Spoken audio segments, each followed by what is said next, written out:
into the day with the dawn ringing in my ears. Oh, I tune into my TV show. No better way, I gotta get myself into gear. Let's go. Oh, and I feel good today with my wake up in the morning espresso. I feel good today. It's my feel good breakfast show. Do you feel good this morning? I hope so. Dude, that was a I'm just warm warming up, up, dude. bro. It's freezing outside, man. My goodness, man, I'm exhausted, I'm wearing dude. the nice jacket today. Morning, So morning, sad. morning, guys. Morning, Hey. Zoe. How are you Morning. beautiful peeps? Good. I think How I are you feeling, by the way? I might have ruptured my spleen and burst my appendix watching the football last night. It was crazy. So England, Sweden, the final two quarterfinals to go through in the World Cup.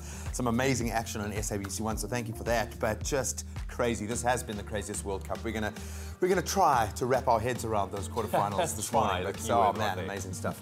Well, we have a busy show planned for you, and we're going to start it off with parenting advice. We always talk about what to do if your child is being bullied in school. Well, this morning we're flipping the script a little and asking you, what if your child is the bully and what to do about that? Yeah, what drives that behavior and how do you curb it? Then, of course, we're a part of the coolest campaign with the MTN Finding the Boss, or the ultimate fan. We're down to our 3 finalists. You now have a role to play in picking that person who's going to get unrestricted access to the box. These 3 finalists already starting on that journey. That is a man. massive prize, Oh, man. it And is what so an cool. opportunity at that For as an well. entire year. Oh. But we're going to sprinkle it with a little bit of green and gold this morning. Why? Because you get to win a Springbok jersey by helping out. So you want to get those details. Absolutely. We also have some great music on the way for you this morning. It's a Wednesday, middle of the week. We hang out with Lily Hollows this morning, newcomer to the music scene, but she's definitely making her mark. She brings her indie jazz sounds and just sparkle on your Wednesday morning. Stick around for her performance. That's right. It might be school holidays, but I think a lot of matriculants is wondering, what am I going to do next year? Well, that's why there's a high school careers expo that's traveling around the country, and of course it's geared at not only high school students but primary school students too, just to give you a taste of what is out there and something that I think everyone should consider attending. Yeah, man, just time to inspire you. So don't get nervous, all right? It's still got a way to go. But we're going to inspire you just about on every level this morning. But we've got to get into those official duties first. Here's Leanne with the news headlines. In the national news this morning, many SASSA grant recipients in KwaZulu-Natal are frustrated for not receiving the grants yesterday morning. Thousands found no funds when they attempted to withdraw money from ATMs or the post office. The reason for this was a SASSA employee's countrywide strike over wages. Meanwhile, SASSA's acting CEO Paul Bengu has issued an apology over the incident and assured all recipients that they would receive their money by tomorrow. The strike action follows the refusal by both SASSA and the Social Development Ministry to engage and negotiate salaries for SASSA employees with the union. Eskom says it's currently meeting electricity demand across the country, and despite the low temperatures, there's no intention of implementing load shedding at this stage. However, several areas in and around Johannesburg experienced power outages yesterday, but it was a localized problem that City Power could deal with. Eskom spokesperson Kulu Pasiwe says at this stage the national grid is coping with a cold front beginning to bite in many parts of the country. Eskom was generating around 36,000 megawatts with a comfortable reserve of 4,000 megawatts.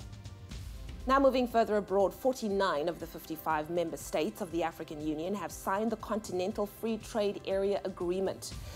AU Chairman, Rwandan President Paul Kagame made the announcement during the closing ceremony of the 31st African Union Summit in the Mauritanian capital. South Africa, Sierra Leone, Namibia, Lesotho and Burundi signed the act in Nouakchott, bringing the number of countries that have inked the deal to 49. It's now the largest free trade area with an African market of more than 1.2 billion people. And then finally, German Chancellor Angela Merkel has survived a bruising challenge to her authority from within the ranks of her coalition government with a compromise deal on immigration, but faces charges that it spells a final farewell to her welcoming stance towards refugees. After long and tough negotiations, Merkel had her rebellious hardline Interior Minister Horst Seehofer agreed to tighten border controls and set up closed holding centers to allow the speedy processing of asylum seekers and the repatriations of those who were rejected. A mass influx has brought over 1 million migrants and refugees to Germany. Well, that was your 6 o'clock news update. Let's get a look at what's happening in the very exciting world of sport. Graham Richards has the details.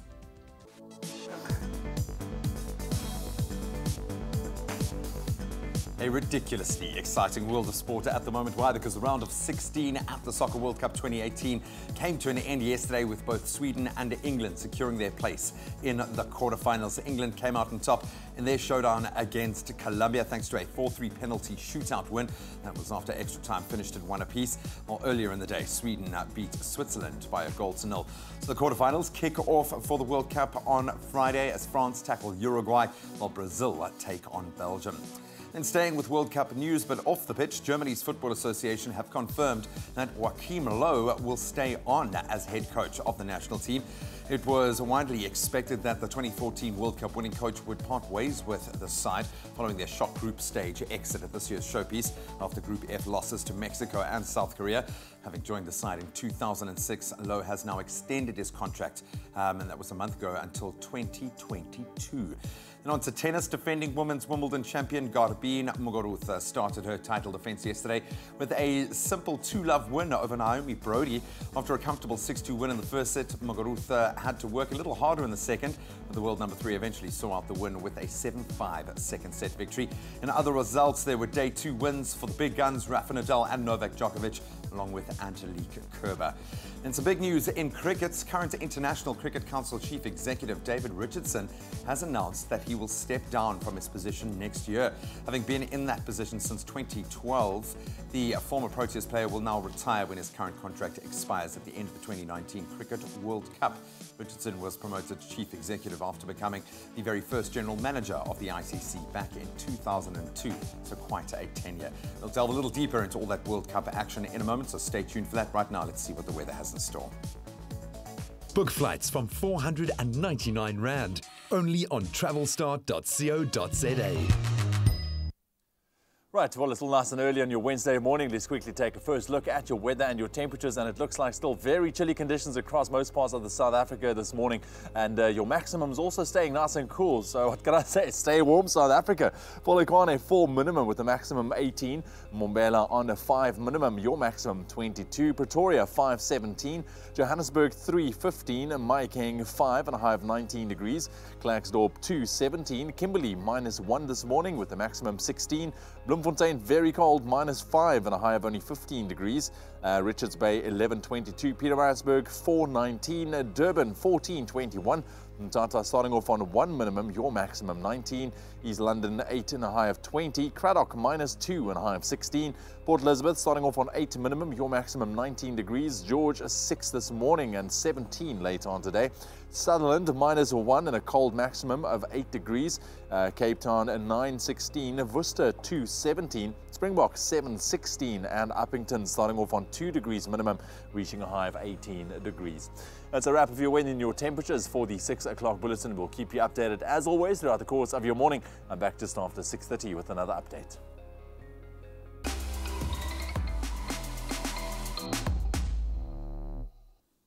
Well, we live in a world that is constantly changing and life is just getting so much faster by the day. So as we welcome today, the 4th of July, let's take a look at what happened in history on this day. Well, let's start off by wishing our American viewers a happy 4th of July. In 1776, the United States Declaration of Independence, written primarily by Thomas Jefferson, was adopted by the Congress and signed into effect by 56 delegates.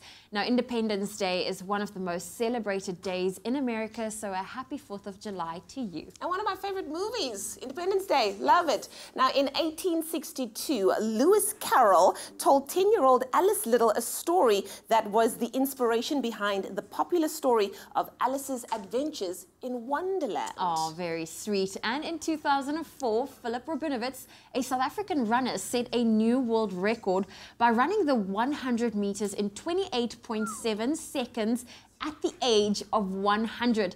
But due to a power failure, that meant the record was not recorded and couldn't be acknowledged. However, a week later, he set the record at 30.86 seconds, which is still incredible. Crazy. What's your excuse? Hey, there is no excuse. If he can do it, anybody can. Well, that is our bite-sized dose of what happened on this day in history. So go out there, seize the day, and make it one for the books. Oh man, interesting stuff, eh? Yeah, 4th of July. may the 4th be with you, wherever you're watching.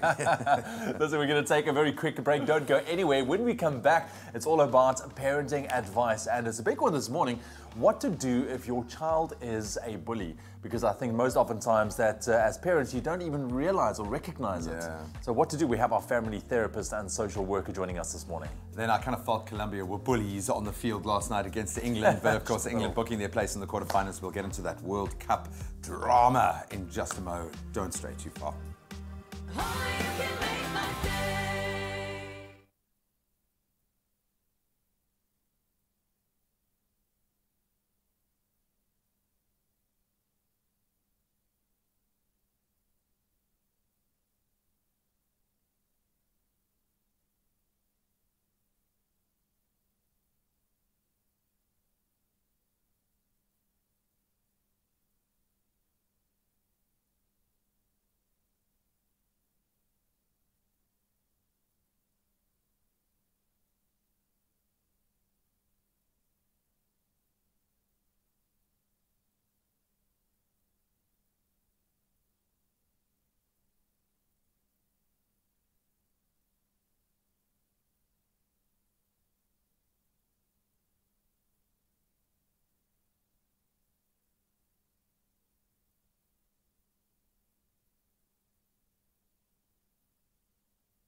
It's my feel-good breakfast show.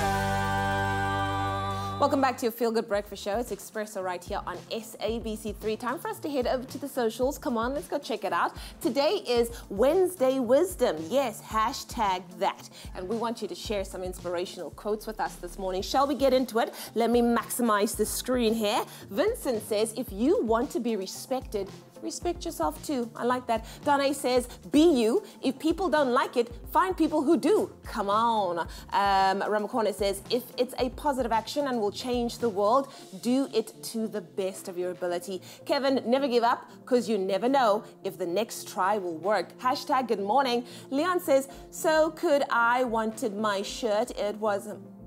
Okay, I'm gonna let Leon just read that. Maybe it needs a little bit of editing. And then Adam says, not all those who wonder are lost. Wow, I am loving these. Thank you, keep them coming. It is hashtag Wednesday Wisdom. Give us some words of inspiration. Thank you so much, Leah, and thank you very much for connecting with us as well. Continue to do so. Hashtag Expresso Show. Right now, though, we're talking about a very big topic, bullying. It is a very common problem across the globe, and the after effects can haunt a child forever. But what do you do if your child is the one causing harm? What if he or she is the bully? Now, we are joined in studio this morning by a family therapist and social worker, Talia Ressel, to just give us a bit of an inside info, maybe some parenting advice on this as well. Talia, thank you very much for joining us. Thank you for having me. Yes, this is a very, very big issue, and it's something that I also very much support, is to raise awareness around bullying with having also my two boys at home. But let's start right at the beginning. What causes a child to want to be a bully? What are some of those reasons? Well, I mean, there's no one specific reason. I think we have to look at there's a few reasons that will lead a child in that direction. And often what it is it's a child who's got low self-esteem. They're not feeling good about themselves.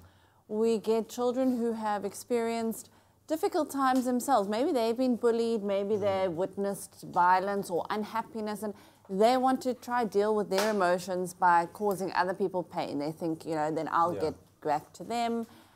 We get kids who are wanting to bully to maintain their power or popularity. I mean, that's what happens with the social dynamic within schools or in environments with kids. They're doing it, it's fulfilling a reason. Whatever the reason is, though, what I feel so important is it's telling us that the child is not happy, that they're in distress. And I'm so glad you're doing this topic, because we've got so much out there for victims of bullying, and absolutely that's a priority.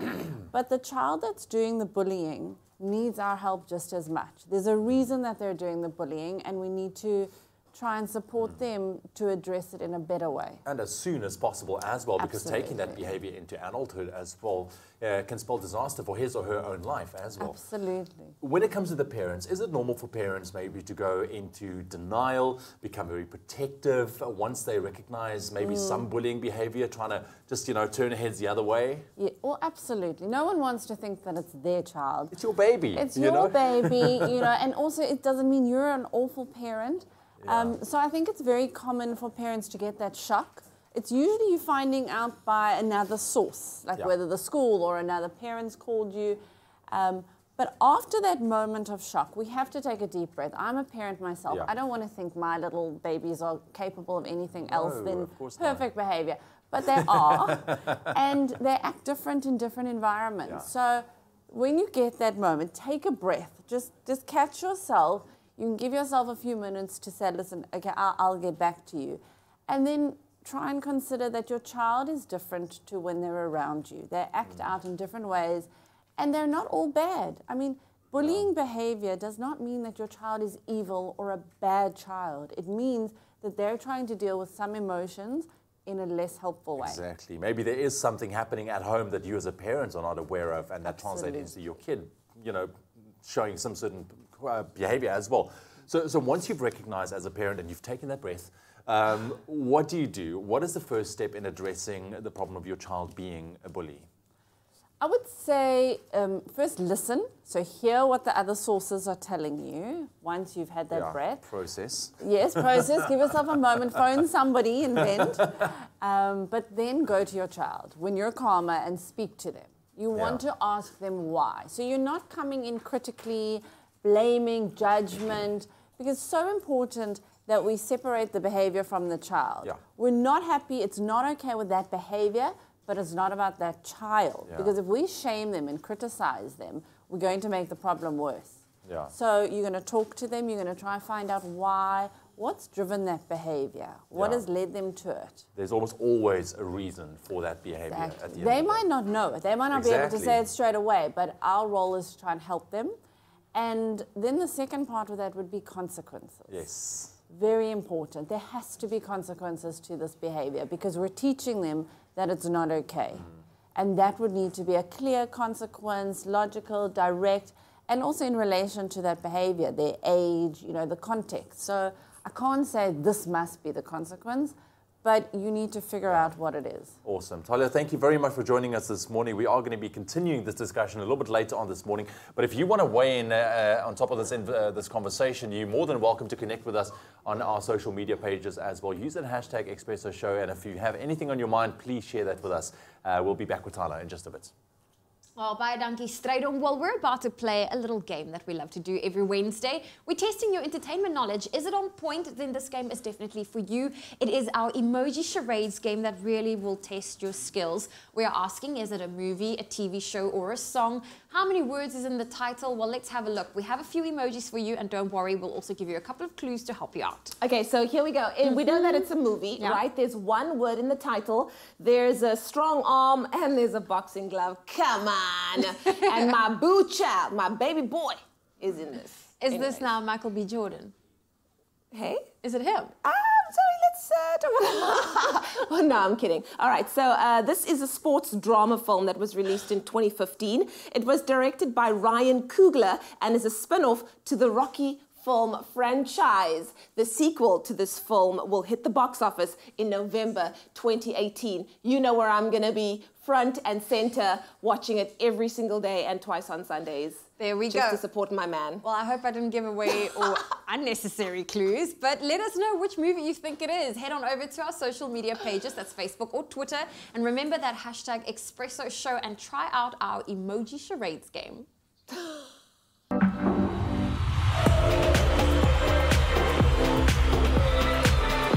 All right, let's quickly take a breath. Let's hit the pause button. The red cards are out already. The whistle is about to be blown. There we have it. There we have it. Buddy, you know I hate to do it, man. I almost feel like I want to sit on the other end of this. I'm a conservative referee. I'm going to try not to rupture any internal organs when I dish do you have this anything out. left? There are no more yellow cards left, dude. I'll say, because 7 yellow cards were dished out in the match yesterday. 5 of them going to Colombia, who They were reprehensible with their behaviour. There could have been a couple of send-offs. Sorry, so is this a rugby match? It really did start to look like that. Barrios could have gotten a red card because of a headbutt. Henderson could have gotten a red card because of a headbutt. But of course, this is one of the key moments here. He doesn't miss penalties. Harry Kane getting one after Sanchez rugby tackled him in the box. But then Mina getting one back for Colombia in, I think, the 3rd minute of extra time. Oh, wow. 6'4", he has been insane. And then step up Jordan Pickford during the penalties. Obviously, it went the full distance. An absolutely crazy way to round off what was an absolutely crazy game. Looking at their formations, it was always going to be interesting, especially with Colombia playing 4 at the back. Most notably, James Rodriguez was missing from that Colombian side, one of the best strikers in the game at the moment. They really needed him on that field. Arias was brought in, so Colombia were playing a much more defensive kind of formation, and they actually, in that last kind of quarter of extra time, when they started just throwing caution to wind, it looked like they had England. They really, they played with freedom. Falcao, who was also a little bit crazy throughout the game. Talismanic plays for Monaco, captains both sides. That's when they looked like they really could take it, and England looked dead on their feet. And I think this 8-day break that they had, this team not being fielded against Belgium, that was a mistake, because the players lost a bit of that match fitness. But when they needed to shine, they did. They are through in what was probably one of the most thrilling and I think pressure-filled. When you look at the history of both these sides, not just England, but England have bowed out so many times in the modern era of football. I don't think even English fans, English pundits believed that they could do this. And when penalties rolled around, but this man here, Trippier for me, playing on the wing, playing almost a wing-back kind of a role, was so dominant in the midfield, absolutely brilliant. He's a Spurs man, of course he's a Spurs man, but he was one of the most influential players on that field, so I think he deserves massive kudos. So, congratulations to England. They are through. Who will they be facing? It is Sweden. Sweden up against Switzerland in the earlier game. That's it, and they came on top there. And for me, Switzerland were the better team. They had more possession, their passing accuracy. They were more kind of involved and looked like they were going to control the game. But of course, Forsberg, his goal caught a deflection, and I think the keeper might have been able to actually stop that. I mean, what are you going to do in that situation if you're a defender and you're in between the goalposts? The one thing, laugh, bro, laugh, buddy. One thing that really has stood out for me, and maybe it's an indictment on the modern game, is the fact that players, and this was like right at the death. I mean, just silly, man. Just absolutely silly. What didn't you? But for me, it feels like there is more pressure on a player to dive and try to draw the penalty than there is to actually stay on your feet and score the goal, which is sad. But nevertheless, Sweden are through, and that's what knockout stages are about. It's not about having possession, it's about what you do with it and how you convert. So Forsberg's goal makes the difference there. So we've got our quarterfinal lineup, and it is so surprising, dude. With the big guns out, we start with Friday, Uruguay, France. France so fast. But up against the Uruguayan side that is littered with stars, it's going to be insane. I'm just glad to see my team still in there. That was my prediction. Dude, and they've got the opportunity. But now, any one of these teams could win. This is true. You don't know. This is definitely the more scary side of the draw. I think England have now announced themselves as favourites to possibly win this one. But Brazil, Belgium, mouth-watering. England, Sweden, you'd expect England to go through, but I'm not expecting anything more in this World Cup. I think that's the best thing. And then I think one of the most interesting, purely because Russia have just punched so far above their weight class, and they've proven what being a host nation can be all about. That's our final game on Saturday, up against Croatia. Another side littered with stars, and we're seeing our Premier League stars come to the fore. But anyone could win this World Cup now. If you're a betting man, you could probably make a lot of money. Possibly. Look, we're nearing the end. It's going to be very, very exciting. But of course, we'll be here. Graham, you take a breath, relax, put your feet up, dude. Relax. That's your sports roundup on your Wednesday morning. Well, after that match, my mom said, Leanne, do you think the Queen is going, come on, man? I was like, no, I don't think she was doing that. Well, still to come on your Feel Good Breakfast Show, we're going to show you how you can win a Springbok rugby jersey. And we're also going to take a look at the top tracks from all around the world. I think at most she was just like, yay.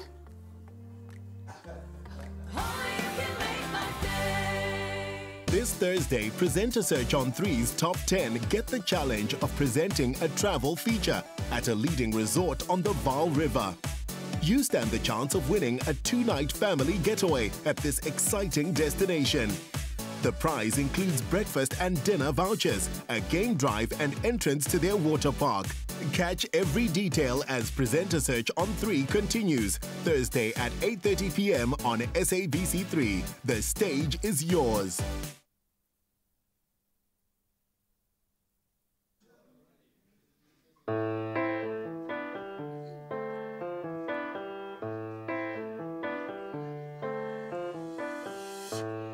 Daddy, I'm sorry what I'm about to say. I think you should know about the other day. I met a boy, he took my hand and said that we should run. I know you said you didn't like him, but what's done is done. It can't be changed.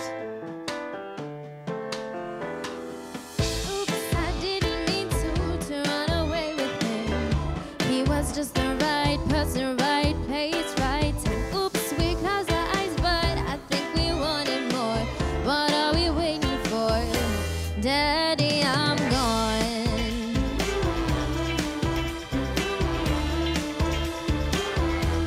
Daddy, I'm gone.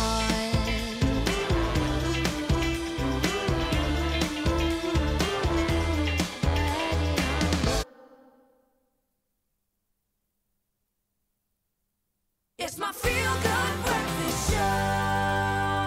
Welcome back. You're tuned into your Feel Good Breakfast Show, Expresso right here on SABC3, man. It's a Feel Good Wednesday at that, and it's a special one as that, specifically going into the month of July. I can't believe it's the 4th already, but we're talking about Tata Madiba, Nelson Mandela, a man revered not only for his actions, but for his words of wisdom, and he had so many words of wisdom throughout his entire life. And this month specifically is very special as well. It's his birthday month, but we are celebrating his centenary as well. And we're taking a look at some of the most profound things that he has said over the course of his period and life as well. He said some incredible things, and the one we want to focus on today is Tata Madiba quoted saying, "What counts in life is not the mere fact that we have lived, it is what difference we have made to the lives of others." And I think this is so true, especially if you look at, the 67 minutes for Madiba and how people always say make every day a Mandela Day. It is for this exact reason, because what counts in life is not the mere fact that we have lived, it is what difference we have made in the lives of others. And that's what it's all about, because I think we get so consumed by our own things, our own problems, our own lives, that we forget to look outside and see that there's other people around us. And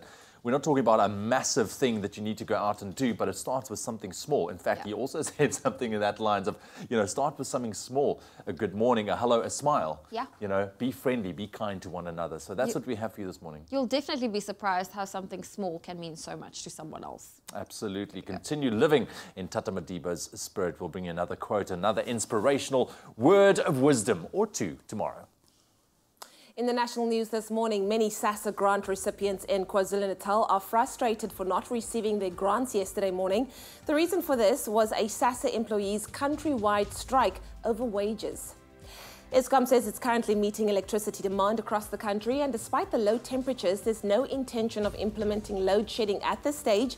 Spokesperson Kulipasiwe said this at the said the national grid was coping, and Eskom was generating about 36,000 megawatts with a comfortable reserve of 4,000 megawatts. On the international front, 49 of the 55 member states of the African Union have signed the Continental Free Trade Area Agreement. It is presently the largest free trade area with an African market of more than 1.2 billion people. And then finally, German Chancellor Angela Merkel has survived a bruising challenge to her authority from within the ranks of her coalition government with a compromise deal on immigration. After long and tough negotiations, she and her hardline Interior Minister Horst Seehofer agreed to set up closed holding centers for the processing of asylum seekers and repatriation of those who are rejected. Well, that was your 6:30 news update. I'll have a full bulletin for you at the top of the hour.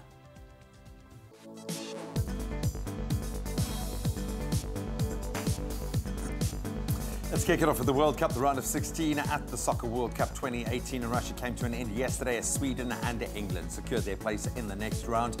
Staying with World Cup news, Germany's Football Association have confirmed that Joachim Low will stay on as head coach of the national team despite their group stage exit in Russia. On to tennis, defending women's Wimbledon champion Garbine Muguruza started her title defense yesterday with a simple 2-love win over Naomi Brody.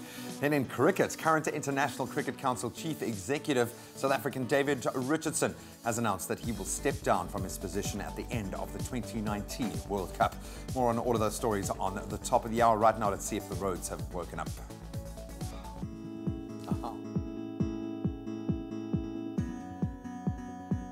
They have certainly woken up. While looking at the roads in Gauteng, the Gautrain is between Hatfield and Park Station is currently running 30 minutes late, and this is due to power failure. Commuters have been asked to please allow for some extra travel time this morning.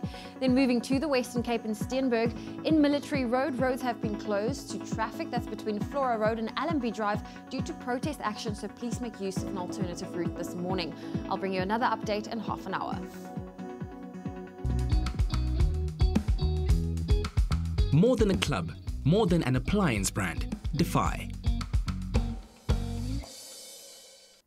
Thanks so much, Zoe. Let's quickly take another look at your weather and your temperatures, and we can definitely feel those winter temperatures. Still very, very cold across most parts of the country, also staying cool for the remainder of the day as well. I'll run you through your temperatures. Polokwane on 4 minimum, reaching a high of 18 degrees. Mbombela 5.22, Pretoria 5.17, Johannesburg 3.15, Mahikeng on 5 minimum, reaching a high of 19 degrees. Klerksdorp 2.17, Kimberley -1 and a high of 16. Bloemfontein very cold, -5, reaching a maximum 15. Richards Bay 11.22, Pietermaritzburg 4.19, Durban 14.21, Mthatha 1.19, East London starting off on 8 minimum, reaching a high of 20 degrees, Cradock -2 and a high of 16, Port Elizabeth 8 to 19, George 6 and a high of 17, Sutherland starting off on -1 degree, staying cold with a maximum of 8, Cape Town at 9.16, Worcester 2.17, Springbok 7.16, and Uppington on 2 minimum, your maximum 18 degrees. And that's a wrap of your weather and your temperatures for the 6:30 bulletin. I'll be back in half an hour's time just after 7 o'clock with another update. So just a few weeks ago, MTN, the official team sponsor of the Springboks, opened their doors to the public in search of the ultimate bozza, someone who thinks they are the biggest Boks fan. Now, the lucky hopeful will get a once-in-a-lifetime opportunity to travel with the Springboks for an entire year and give South Africa exclusive access to Springbok content that has never before been seen. So after hundreds, thousands of entries probably, the 3 lucky finalists have been selected. Now it's up to you to vote for just one. Exactly. Plus, when you vote, you stand a chance of winning one of MTN Springbok Rugby jerseys. Of course, all you have to do, get your vote in before the 5th of July, which is tomorrow on the MTN callup.mobi site. And make sure to include #Expresso in your entry when you sign up. Now, we've already taken a look at the first 2 finalists, and now it's time to meet Bench. And this is the final contender.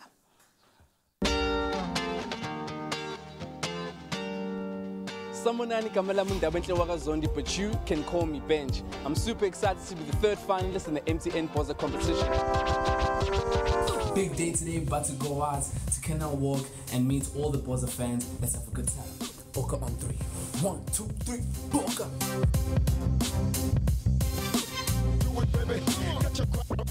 Can you believe it? I'm sitting where the Boks are going to be sitting.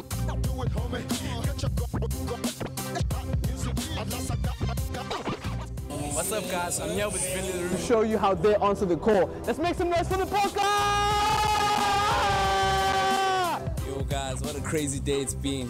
From Canal Walk in the morning to Robben Island and now look where we at. Top! Day 2 of Bozza Duty, and I'm super excited. I sent a picture that we took yesterday to my mom, and she was asking me who has a better smile between me and you. Let it decide. I just got back from breakfast at Rugby. What an incredible man. Right, guys, I'm in the streets of Cape Town looking for the ultimate fan. If you see me, answer the call. Yeah. Are you good? Awesome. I don't have my Springboks jersey on me. It's still back in the States. Answer the call! What's your name? My name is Bench. Bench. I'm Bozza Bench. Oh, Bozza Bench. Yeah. And I'm Skull. Pleasure meeting. So where are we off to? We are off to press conference. Yes. And guys, we just made it to the training. So guys, I'm joined here with Mr. JJ, the logistics manager of the Springboks. How are you doing, sir? All good, all good. I'm great, man. And that's it for day 2, guys. Kickstarting day 3 of my Boza experience right here at Newland Stadium with the captain's run. Good morning, brother. How's it going, buddy? Oh, fantastic. I'm good, man. How you doing, Andre? Good. I'm good, buddy. All right, guys, so I'm at the entrance of Newlands Rugby Stadium. The fans are out. The weather didn't stop them. All that's left to say is go, Boca, go! Excited for the game? Very excited. Happy for the Boks? Happy for the Boks. Happy for Newlands. And I hope we can keep Newlands. Now we're in the Springboks locker room. This is where the boys get ready for the game. It's really amazing. Alright guys, I'm here with Culinary, former bar captain and flanker. How are you doing, sir? I'm very well. As SA, we appreciate the contribution that you've made. Thank you very much.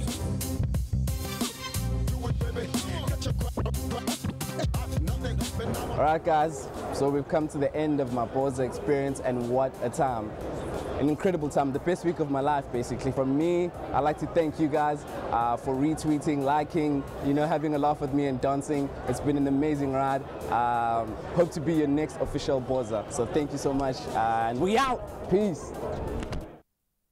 Whoa, come on. That was fun. Hey? That was fun. Get Bench off the bench. Bring him onto the field, man. Remember to visit mtncallup.mobi to view all 3 brilliant finalists and vote for your favorite. Include hashtag Expresso Show in that entry, though, when you sign up, and you might just get your hands on one of the official MTN Springbok jerseys. This one's mine, though. Stuff, eh? So exciting. I can't wait to see who's going to walk away with that fantastic prize. Yeah, man. It's so awesome to see also these contestants hanging out with the Springboks and doing their thing and making the videos. That's brilliant, man. Listen, we're going to take a very quick break here. Don't go anywhere. Go get yourself another cup of coffee, hot chocolate, tea, whatever gets you started in the morning. When we come back, we take a look at some of the hottest tracks from around the globe. It's the 5FM Top 40 with Nick Hammond. And speaking of music, Lily Hollows is our guest performer this morning, and we're going to get to know her a little bit better through a game of rapid fire questions. So don't go anywhere. That's all coming up after the break. With a trip to New York City worth 150,000 Rand as first prize, Lancewood SA's #1 cream cheese is so close to crowning the nation's #1 cake. Recipes have been posted from every kitchen in the land.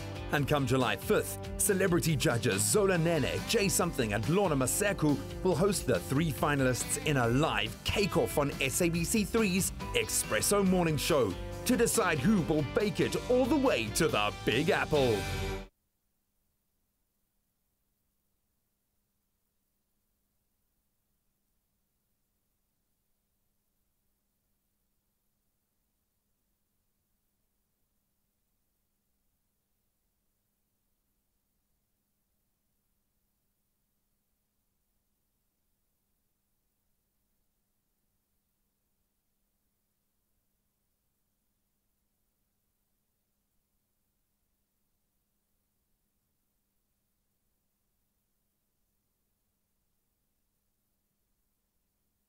It's my feel-good breakfast show.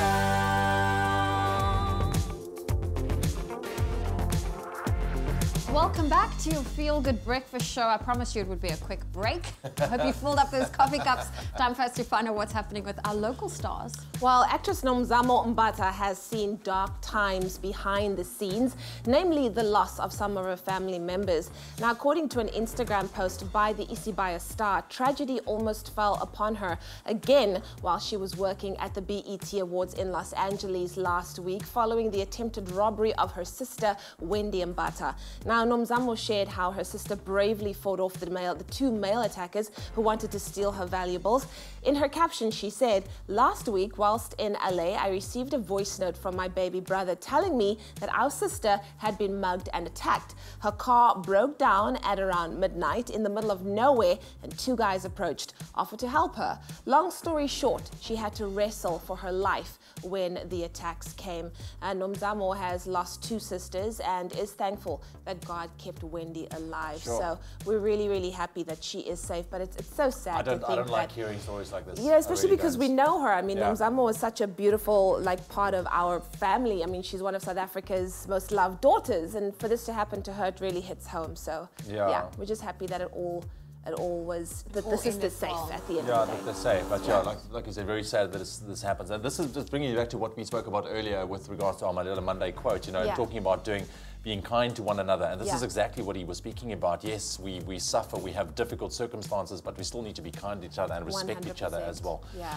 Yeah, anyways, thank you very much, Leanne. That's a nice heavy one. We'll get into your international side of things a little bit later on. Right now, though, let's take a look at some of the biggest music, the movers and shakers. It's the top 40 with Nick Hammond, local and international charts. This week, we see Cape Townians on the charts, opposite the other, and also Shakana's new single make it into the top 10. But who will take that #1 spot? Here's Nick Hammond. Hey you guys, what's going on? It's me, Nick Hammond, and I'm here to recap the 5FM Top 40 from this past weekend's hits in music. And like we always do, let's begin by looking at the brand new entries on the charts. And speaking of which, at number 34, this exciting rapper is starting to take the world by storm. Don't forget the name. It's Juice WRLD with Lucid Dreams. I have these lucid dreams where I can't move a thing, thinking of you. Then the second new entry pick I decided to highlight this week came in at number 21. I chose it because it's local music from Goldfish, and they're back in the country at the moment. It's called No One Has to Know. No one has to know where we go now. We go. Taking a look at my move and shaker picks for the week now. The first track is already at 24 after only 2 weeks on the charts. It entered in at number 28 the week before. It's Martin Garrix and Khalid with Ocean.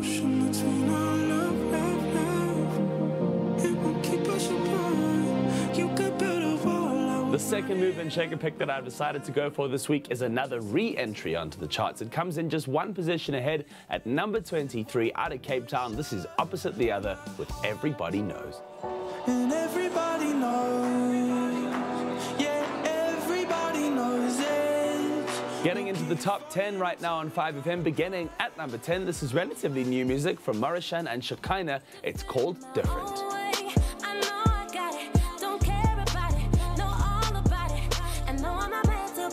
Then at number 9, it's the powerhouse vocals of Jess Glenn on the 5FM Top 40. This track is called I'll Be There. I'll be there. We got lost in the darkness. I'll be there. Coming in at number 8, it's J Balvin, Bad Bunny, and Cardi B, a cover of a classic. This one called I Like.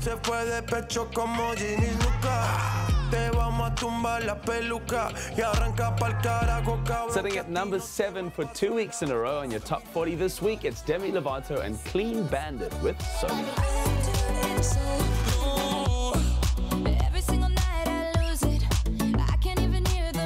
Coming in at number 6 this week, the highest local entry on the 5FM Top 40 from Lady Zamar. It's called Collide.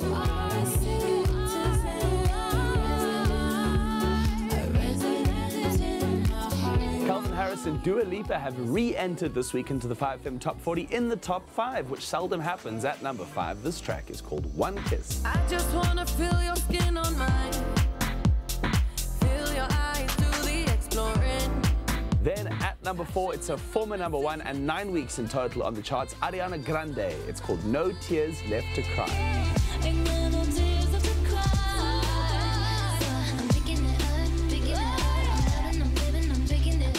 Another former number 1 is now at number 3 from a dude who's just released a brand new album that undoubtedly is going to take the charts by storm. This is Drake with Nice for What. And you showing off, but it's alright.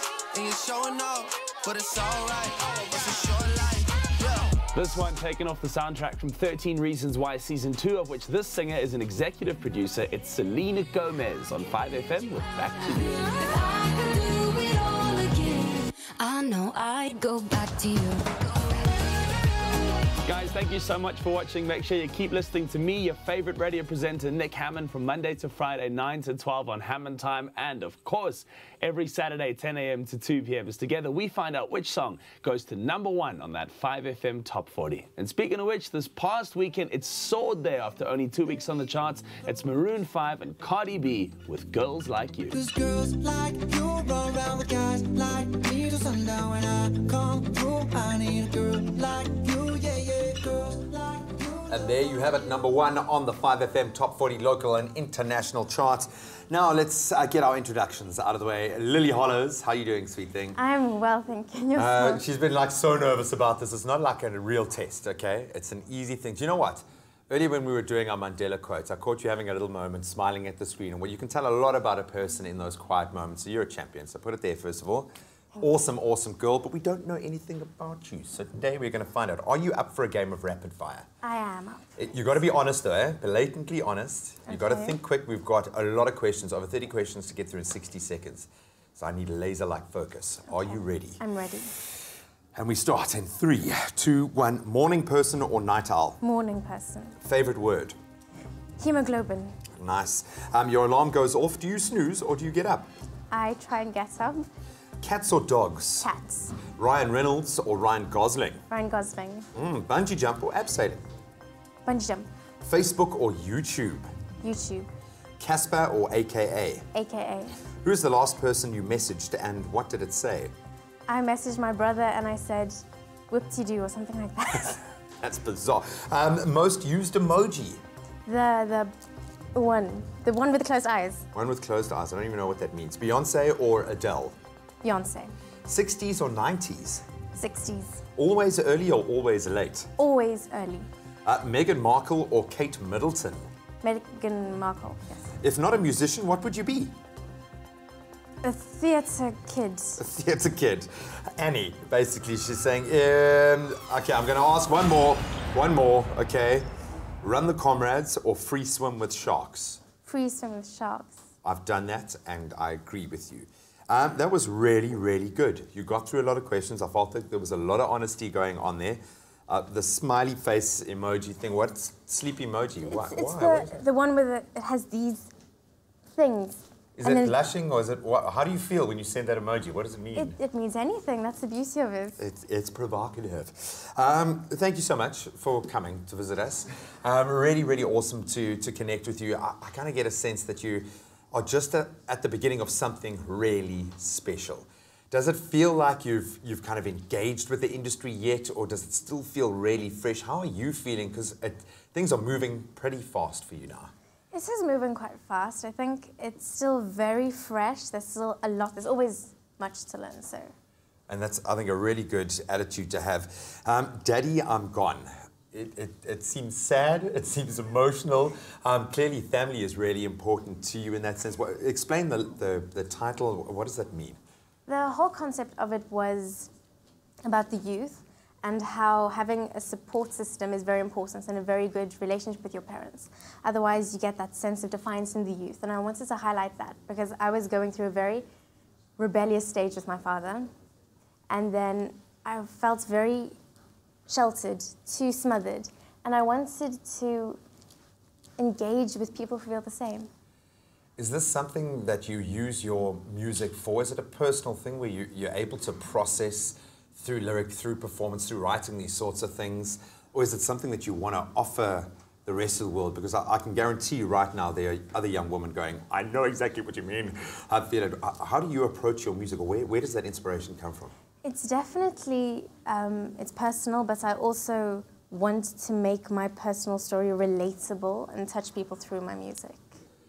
We're going to give you just a little taste of that this morning. We've got you here for 3 performances. It really is awesome meeting you. You carry yourself in a really, really cool way, which is going to put you in good stead. I don't want to seem condescending, but she really is awesome, man. Really, really is cool. So hopefully we're going to hear Daddy, I'm Gone a little bit later this morning. But you can let us know what you think of all of those performances and connect with her online, start growing that social media component as well. So good to have Lady Hollows in our studio.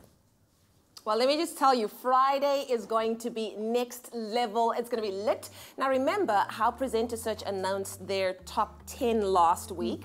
Well, the top 9 is going to be here on Friday in our studio, literally taking over the show. I mean, that's going to be amazing. From start to finish, they will be doing all the interviews, from being in the kitchen to reading the news. And of course, they'll also be asking all the questions. Oh, it feels like just the other day it was our year that did the Expresso takeover, but don't worry, we'll still be here. We'll just be hanging out at the Mac Cafe a little bit more with Princess, sipping on our delicious coffee. So make sure you catch all of the action this Friday from 6 till 9 a.m. as the Presenter Search Top 9 takes over your feel-good breakfast show. It's going to be amazing. Well, we're about to take a very quick break. Careers Expo, a high school careers expo is taking place in Nigeria nice now this weekend, and we're going to get chatting about that after the break. And then the gorgeous Lily Hollows performs for you after the break, so don't move a muscle. We'll be right back after the break. Enjoy a moment in between with McCafe. See you after the break.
It's my feel-good breakfast show.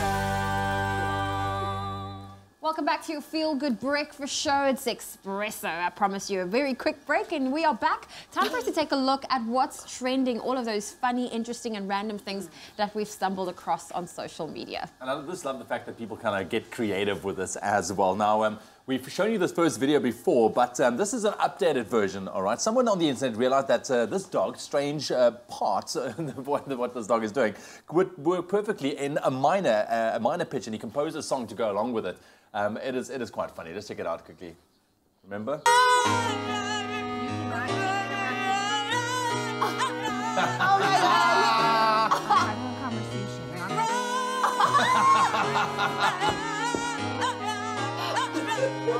What? Oh my goodness! I love that. This dog is giving me life. Remember when we showed you this one, and now Yeah. they just added that beautiful piano music to it as well. That is talent. Wow. That is talent right there. We should get this pup on Expresso. 100%. You know what? Something else that's also giving me life so much is all of the stories coming from the World Cup, and it continues to showcase great sportsmanship and, of course, people just being good humans. Now, when Japan was defeated, they actually took a moment to bow to the crowd, their supporters, their fans, and they left their changing room spotless. They even left a note in Russia that said, "Thank you," at the end of the game. Not in Russia, in Russian. In Russian, I thought. And they said thank you. And you know what? This for me is like, I'm sorry guys, we have to be honest. We can learn from this. Look at that. We can learn from this. There was nothing of, oh, I lost, let me break stuff. It was amazing. So we really need to take a note out of this book and just like learn from it. Look, I love very, look very at good that. behavior. Has very anybody good even been in behavior. there? Hey? No one's been in there. Like, this It's is like awesome. Like, this is awesome. There's no need to take your frustration out on the area around you if you don't win. Very cool. But I mean, we've also seen it how their supporters, you know, clean up after they've gone. I've seen some of the African team supporters have also done that. Yeah. So some great sportsmanship to be taken from that. Can we just? Thank you. Well, listen, guys, you know me, can never not bring you a cat story or a dog story. Well, how's this for an unlikely pair? A dog and a cat. I think they've fallen in love. They share all kinds of cuddles and kisses and affection for one another. Hello, baby. I don't know who is uglier. Hello, baby. Let me give you a lick. Oh, I love you. Oh, they both have such I flat love faces. you. And the cat is loving that little kind of lick head massage thing going on there. Look at his giant paws. I love it. Cute, man. Listen, the world is changing, y'all. The world is changing. I love that. Cats and dogs so are cute. no longer enemies. After that, every cat and dog should watch that video. Get along, get along. Thank you very much. That's what we have for you this morning. But you can always let us know which hashtag video story has caught your attention online this morning, and share your thoughts with us on our Facebook page using that hashtag Expresso Show, also on Twitter at Expresso Show. Right now, though, it's the time that we've been waiting for. Let's get some music going. Yeah, let's get it going right now. Described as indie jazz with a lot of soul, Lily Hollows is about to bring you a brilliant performance. We chatted about the song, what it means to her a little bit earlier. It's Daddy, I'm Gone.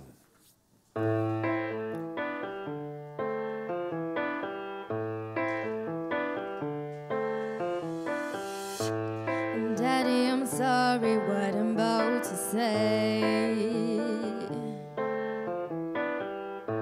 I think you should know about the other day. I met a boy, he took my hand and said that we should run. I know you said you didn't like him, but what's done is done. It can be changed. Oops, I didn't mean to run away with him. He was just the right person, right place, right time. Oops, we closed our eyes, but I think we wanted more. What are we waiting for? Daddy, I'm gone.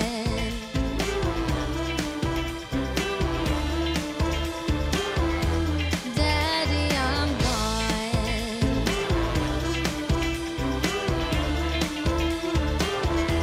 Daddy, I'm gone.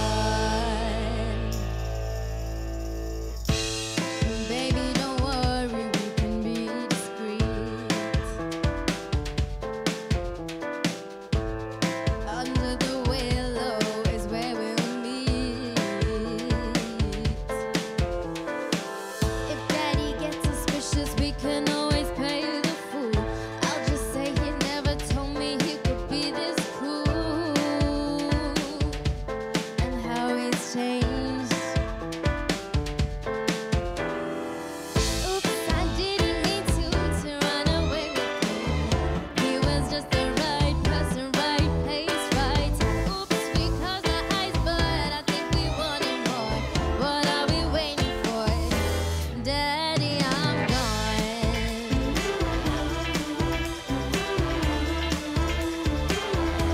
Daddy, I'm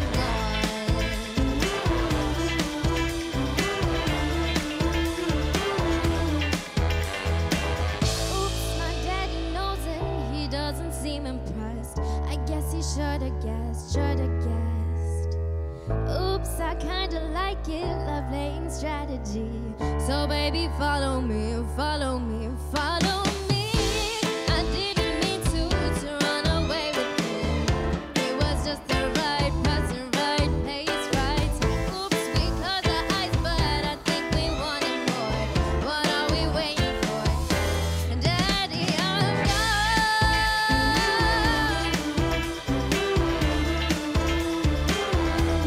Daddy, I'm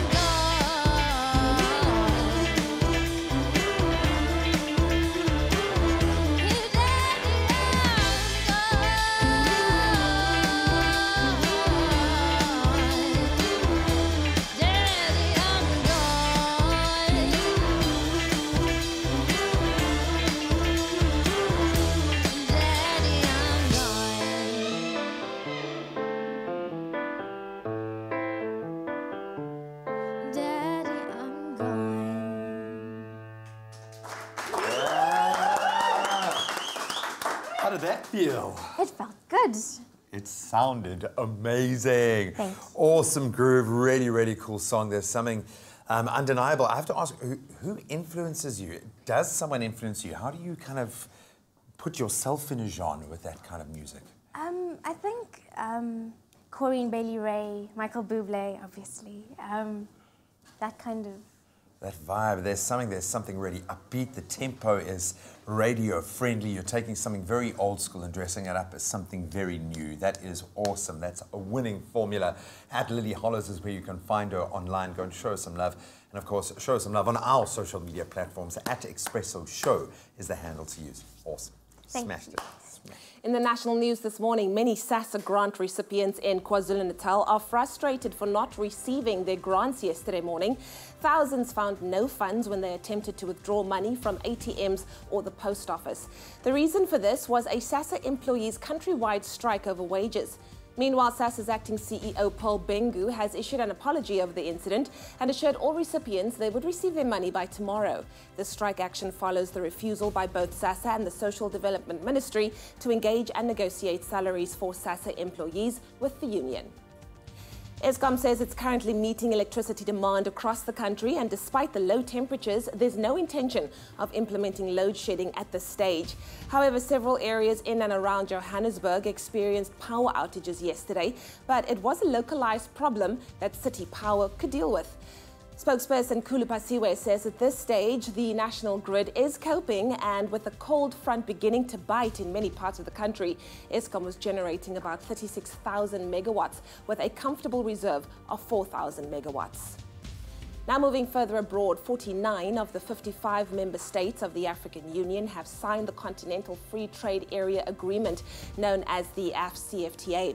AU Chairman, Rwandan President Paul Kagame made the announcement during the closing ceremony of the 31st African Union Summit in the Mauritanian capital of Nouakchott. South Africa, Sierra Leone, Namibia, Lesotho and Burundi signed the AfCFTA, or rather the AfCFTA in Nouakchott, bringing the number of countries that have inked the deal to 49. It is now the largest free trade area with an African market of more than 1.2 billion people. And then finally, German Chancellor Angela Merkel has survived a bruising challenge to her authority from within the ranks of her own coalition government with a compromise deal on immigration, but faces charges that it spells a final farewell to her welcoming stance towards refugees. After long and tough negotiations, Merkel and her rebellious hardline Interior Minister Horst Seehofer agreed to tighten border controls and set up closed holding centres to allow the speedy processing of asylum seekers and the repatriations of those who are rejected.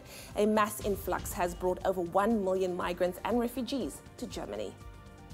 Well, that was your 7 o'clock news update. Here's another look at what's happening in the world of sport with Graham.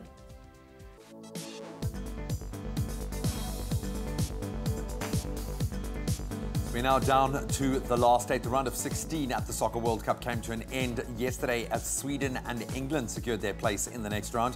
England came out on top in their showdown against Colombia, a nail-biting 4-3 penalty win.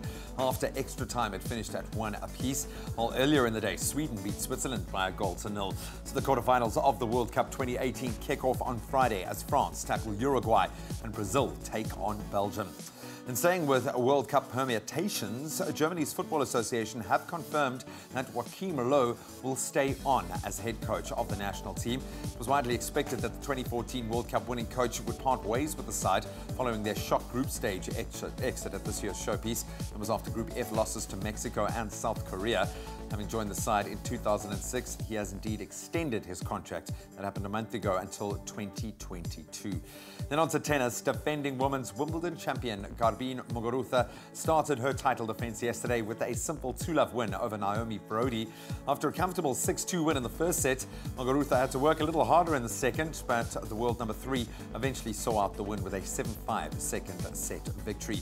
In other results, there were day 2 wins for the big guns, Rafa Nadal and Novak Djokovic, and Angelique Kerber.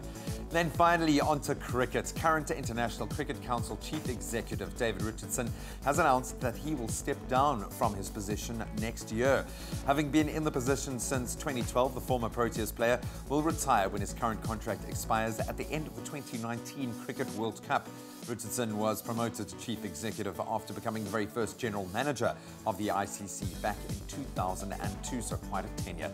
That's where we leave our sport for now.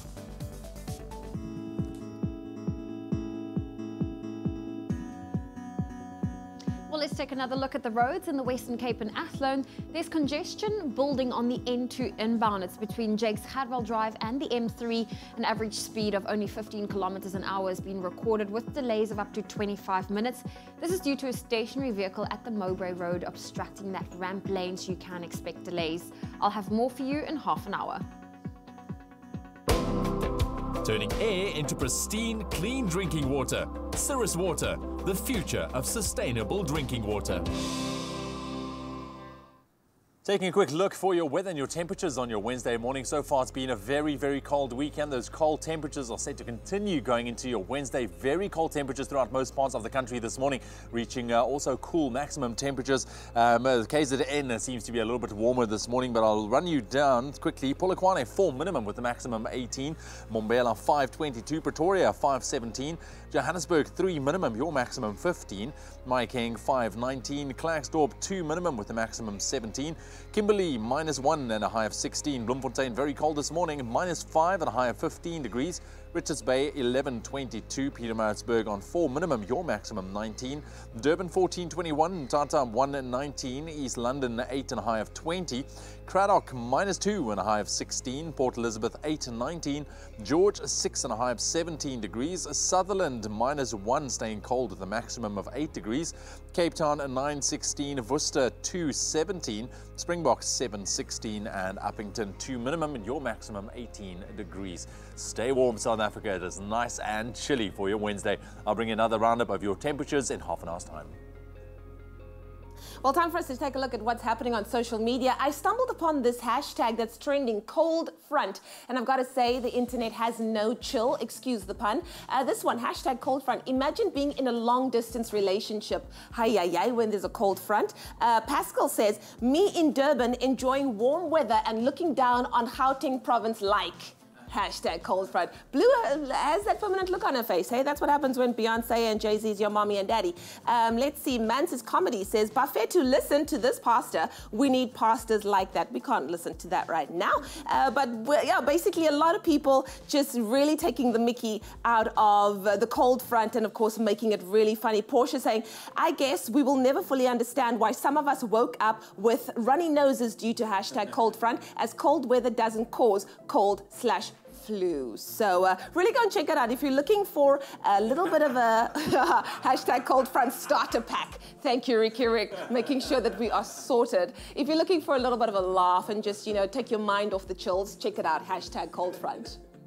We are taking a break. When we get back, we'll take a look at a high school careers expo that's taking place this weekend in Knysna, something you do not want to miss out on. Oh, then an interesting question across all ages when it comes to our kids. What do you do if your child is a bully? We've got some practical advice coming your way after the break.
It's my feel-good breakfast show. Welcome back to your Feel Good Breakfast Show. It's Expresso, and anyone that's been through matric will know that this time of the year, it is when the pressure really starts to build. Not only are final exams on the way, but you have to decide what it is that you want to do for the rest of your life, and it is a big decision. Luckily, the High School Career Expo, in partnership with SABC Education, it is here to help, and it's the only national traveling career expo aimed at both primary and high school students. And this weekend, from the 6th to the 7th of July, it travels to Knysna, and we're joined by this morning by Carla Wardle, owner of Ocean Experience, who is one of the exhibitors at the expo. Carla, it's great to have you. Thank you, Zoe. It's great to be here. Well, you have a very, very interesting career, because when it comes down to, you know, choosing what you want to do for the rest of your life, I was guilty of just thinking of the classic fields out there like accounting, law, medicine, but there are so many interesting things out there.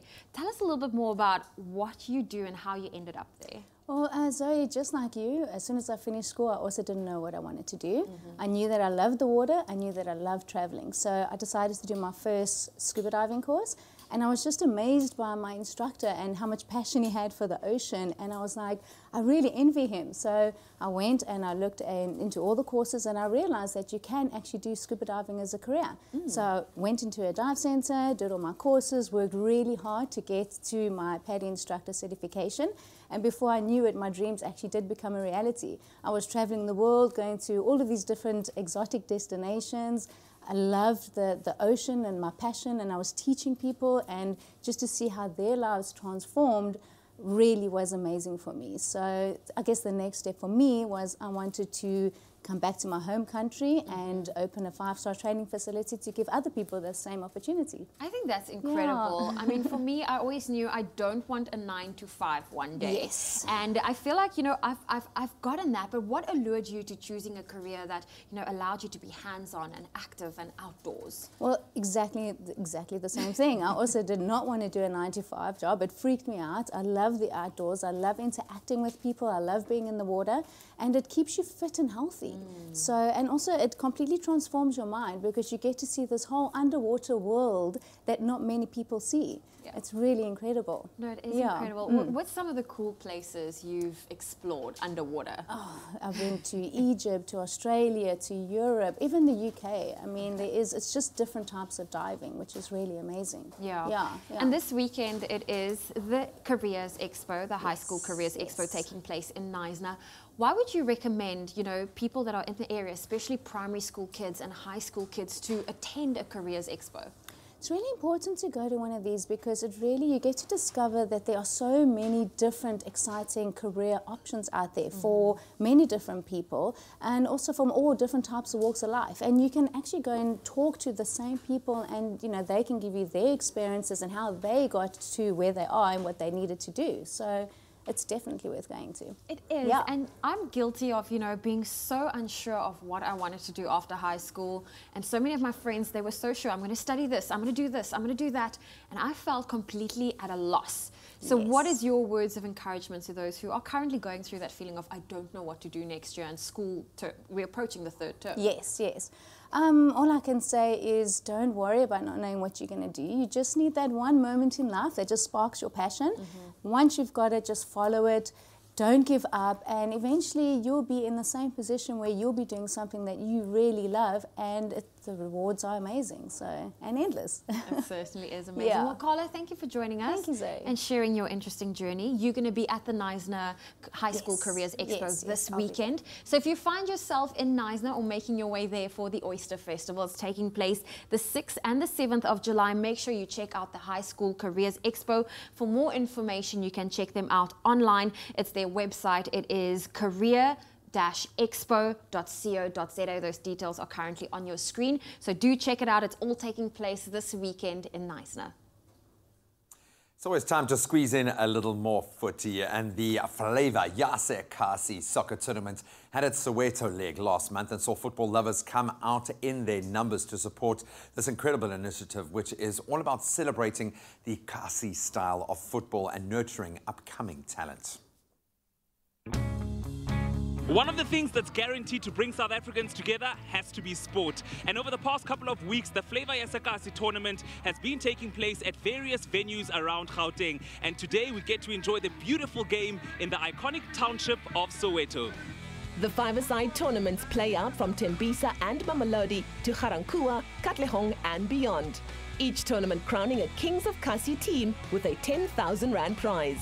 One of the major objectives of the Flavor Yasekasi football tournament has to be the nurturing of young and up-and-coming talent. And who better to do so than some of our favorite South African soccer legends? Rashes, can you tell me a little bit about how this tournament came about?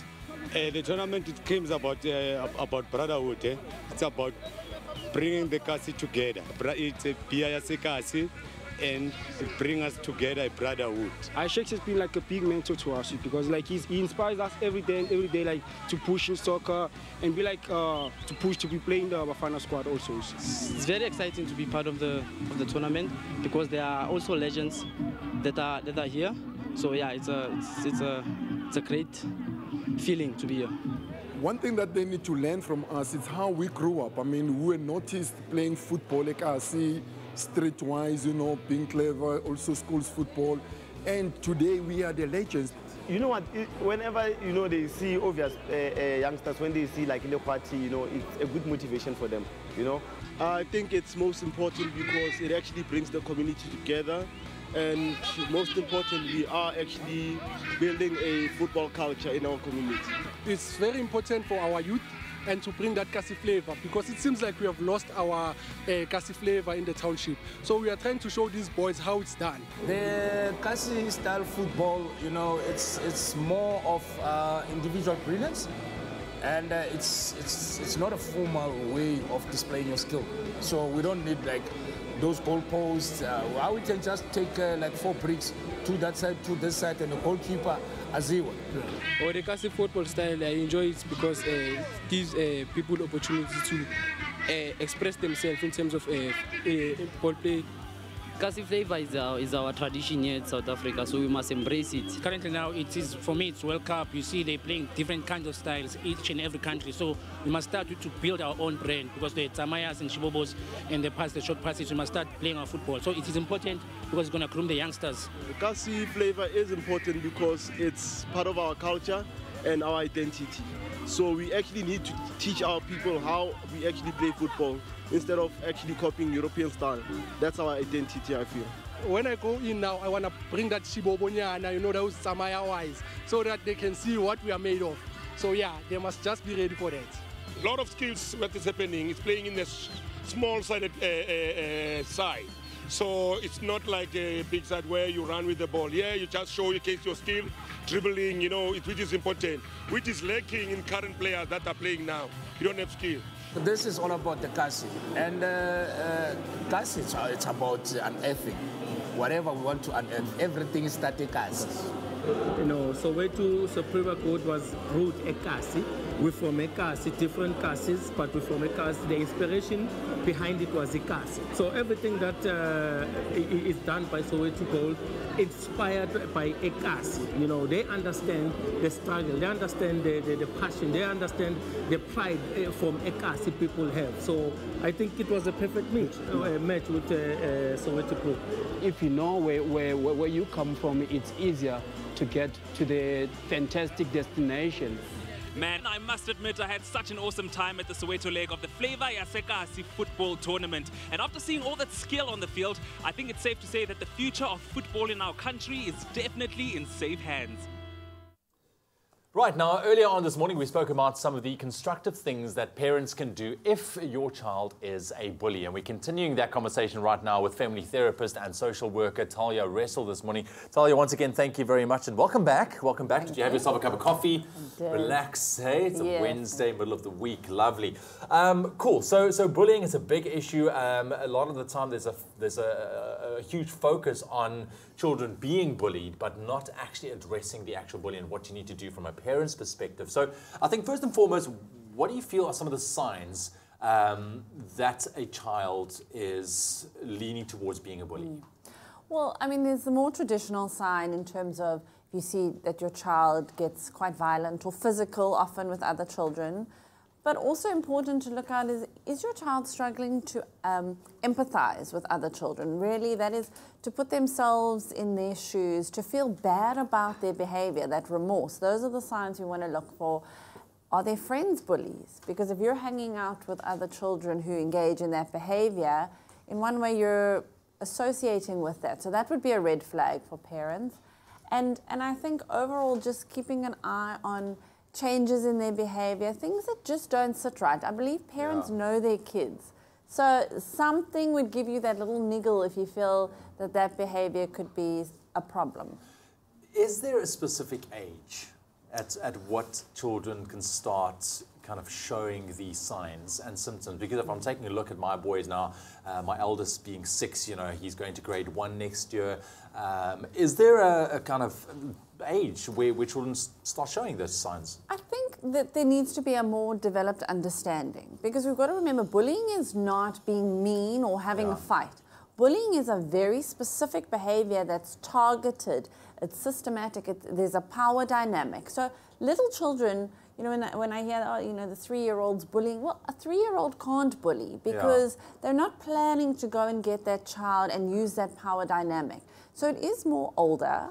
And particularly as we get to teens and adolescents, we're seeing a lot more cyberbullying, obviously, because then it goes more into their digital lives. So I would say it's slightly older. So it's just rough play when, well, they are it's young. important that we don't use the word bullying for everything. That's the thing. Because then it just gets watered down. Bullying is a very serious issue with that power dynamic. Absolutely. We also spoke about the fact that parents seems to get very protective or go into denial with regards to their children. But what are some of the fundamental mistakes that parents make in addressing the issue once they realize it is present? Ignoring it would be a very important, a very bad mistake parents can make. Denying it, obviously. Rejecting what the school says or other parents. So not engaging with it. Pretending that it's not there is not going to help. Also becoming very harsh and severe punishment for the child. You're just going to repeat that cycle. If you're going to bully your child, in essence, and use your power onto them, they're not going to have an opportunity to learn from their mistake. And that, I wanted to mention last time as well, so important. It's not just the consequence, but we have to give our children the chance to make repair, to say sorry, to feel remorse, because that's how they change their behavior. Any final words of advice this morning? Because it is such a big topic and it's very hard to put it into a nutshell. There's so much going on. But what would you say, specifically maybe to parents out there? Because, I mean, as parents, you feel bad, you know, and it's not necessarily your fault that it's happening. I'd say to parents, communicate, monitor your child, have that relationship with them where you can pick up what's going on. And to remember that it's not a case of if your child has done bullying behavior, that this is them as a delinquent, that their behavior is now set for life. Children are learning, they're making mistakes as they go along. So we want to help them learn in new ways. So keep engaging with your child, talk to them, encourage, you model that behavior. If you're doing that, don't expect your child not to do it. So that I would say to parents, just keep that open channel and awareness. Absolutely, and have conversations with your children. I don't think it happens enough. People are too busy, parents are busy with work and just trying to keep everything together, that the conversation fall by the wayside. Absolutely. Thank you very much, Talia. Really appreciate it. You've got a website where people maybe can, you know, talk to you if they have also any questions or queries. It's taliawrestle.co.za. That is the one to connect with. It really is a big topic, but at the meantime, stay focused on your children and have those conversations. Well, we are taking a very quick break, and when it comes to a special and a hack when traveling, you do not need to ask me twice because I love it, and we're about to get into that as Kaya from Travel Start joins us, and we're going to unpack all of those secrets after the break. Very cool, and then we're also taking a look at the top local and international tracks on the 5FM Top 40.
Book flights from 499 Rand, only on travelstart.co.za. Well, welcome back to your Feel Good Breakfast Show, and you've probably heard of the term flying hacks, but do you really know what it means? It's simple, really. Flying hack is a term used to describe tips, tricks and tools to help travelers save money and make the most of their flights and holidays. Now, delays, expensive snacks and jet lag really can grind down any weary traveler, but thanks to Travel Start consultant Kaya Sumpuko, she joins us this morning as we're about to find out some of the biggest flight secrets and flying hacks that you can use to boss out your next trip. Kaya, we love traveling here on Expresso. Yes, we definitely do, hey? But we also love a good secret and a great traveling hack. I think everybody does. We all do. So, you know what, when it comes to booking your flights, I know there's always that one secret. Are you allowed to reveal it? Yes, you can. It's not a state secret. Yes. So, you know what, when it comes to booking your flights, no, there's a certain time of day or a certain time of the week and a period of time that is very important to consider.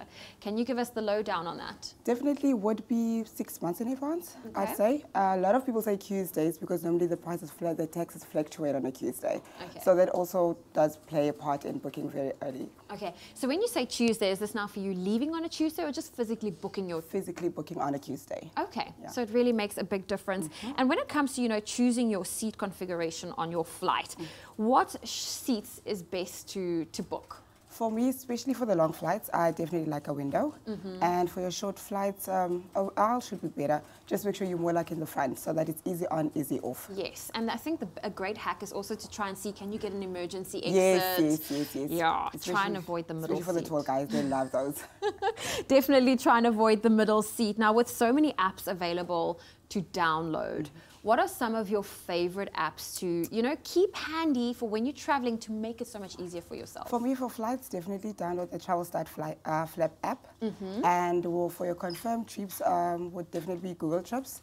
That's very helpful to wherever you're traveling to help you to find places what to do, restaurants to go to, and also good with directions. And in regards to communication, it will definitely be Google Translate. Okay. That also helps you like connect with the locals.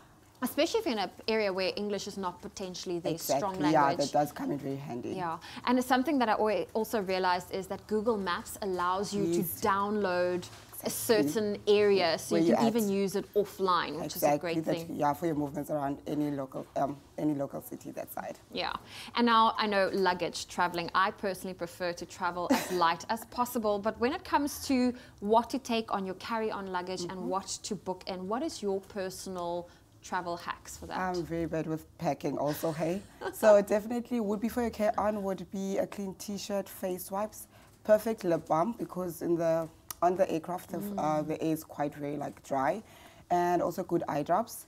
And whatever makes you feel comfortable to get to your destination. Okay, I really like that. Well, listen, Kaya's going to be around with us a little bit later as we unpack these hacks. And of course, if you are planning that holiday, make sure it is stress-free, budget-friendly, and of course, giveaways. I mean, some great getaways that you can find at Travel Start. Their website to visit is travelstart.co.za.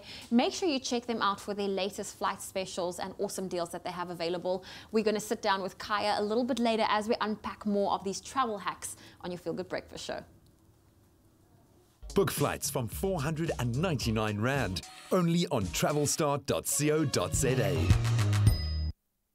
Thank you so much, Zoe. Well, while I get myself a nice little delicious cup of coffee from Princess over here, our lifesaver. There she is. Here's your news headlines with Leanne quickly. In the national news this morning, many SASSA grant recipients in KwaZulu-Natal are frustrated for not receiving their grants yesterday morning. The reason for this was a SASSA employees' countrywide strike over wages. Eskom says it's currently meeting electricity demand across the country, and despite the low temperatures, there's no intention of implementing load shedding at this stage. Spokesperson Khulu Pasiwe said at this stage the national grid was coping, and Eskom was generating about 36,000 megawatts with a comfortable reserve of 4,000 megawatts.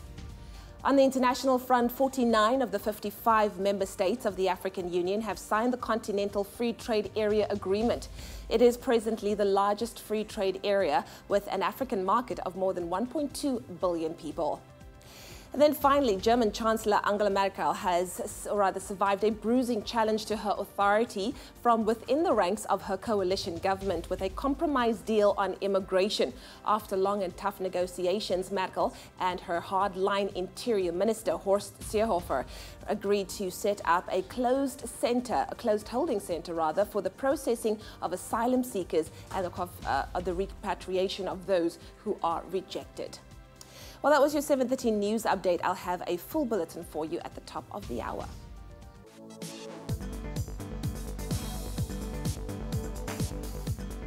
Flying through those major headlines very quickly in football, the round of 16 at the Soccer World Cup came to an end yesterday as Sweden and England secured their place in the next round. Staying with football, Germany's Football Association have confirmed that Joachim Löw will stay on as head coach of the national team despite their group stage exit in Russia. In tennis, defending women's Wimbledon champion Garbine Muguruza started her title defense yesterday with confidence with a simple 2-love win over Naomi Brody. And in cricket, current International Cricket Council Chief Executive David Richardson has announced that he will step down from his position at the end of the 2019 World Cup. We'll delve a little deeper into those headlines on the top of the hour right now. Let's see how the roads are looking.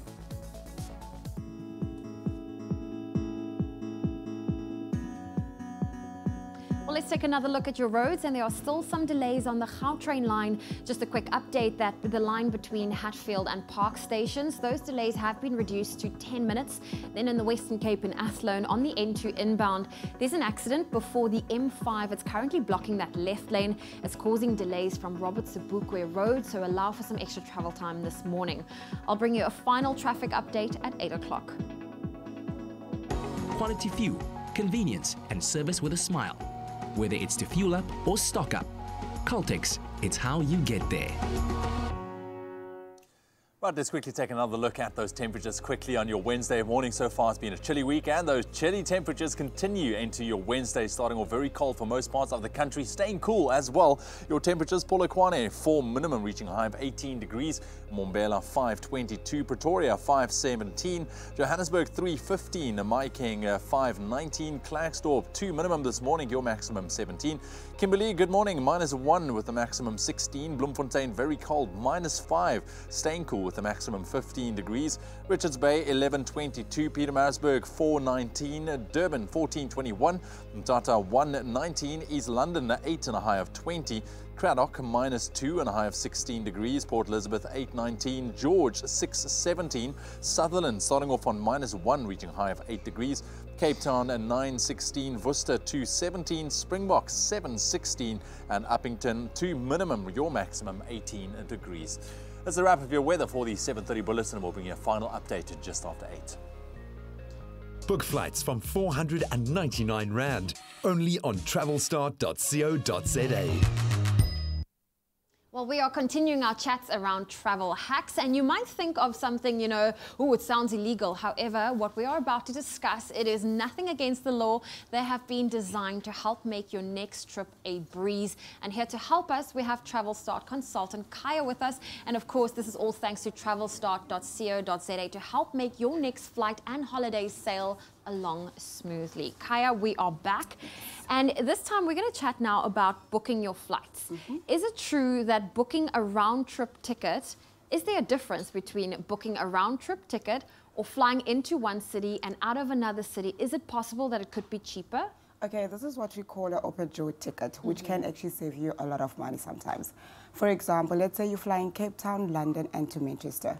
Instead of booking 2 return flights from Cape Town to London, and then again another one from Manchester, you'd rather book a flight from Cape Town to London and then travel on to Manchester, and you'll travel back home from Manchester. Okay, yeah, so saving you some bucks. So instead of going back to London to now make your way back to Cape South Town, Africa. no.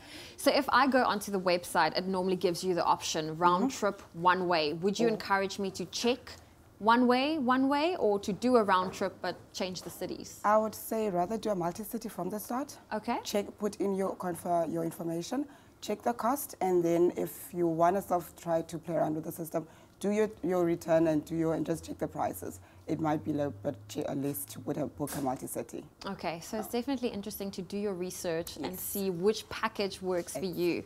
And speaking of packages, there are some amazing package deals out there, but I have a friend that's convinced it's out there to trick you. No. Okay, what is your take on holiday packages, especially those that are all-inclusive? Okay, packages are like always a good deal, especially there's a lot of freebies included. Let's say, for example, your hotel. Sometimes they'll say, book for 7 nights and you only pay for 5. Sometimes they put in a free massage, bottle of wine, or some free champagne, and I'm sure everybody loves freebies. Yes, no, Yes. I'm all for freebies. Me too. And when it comes to traveling, I know when it comes to jet lag, that's something that's never fun to deal with, especially if time is precious in a certain location. What are your top tips and tricks for handling jet lag? What I normally do when for those long-haul flights, I definitely change my watch into the destination's time zone so that my mind already can reset itself. Okay. Also try to avoid a lot of alcohol on board. This also dehydrates you because by the time you get, you're already tired. And if you do get there in the morning, rather stay with the locals. Try to do as much as possible so that you also sleep in the evening. Okay, so I think the main thing is to avoid jet lag is try stay on time with your destination. And drink plenty of water, that also helps. Okay, well Kaya, thank you for sharing these awesome tips and tricks. I'm pretty sure there's a lot of people out there that is planning to head on over to the airport for their next holiday.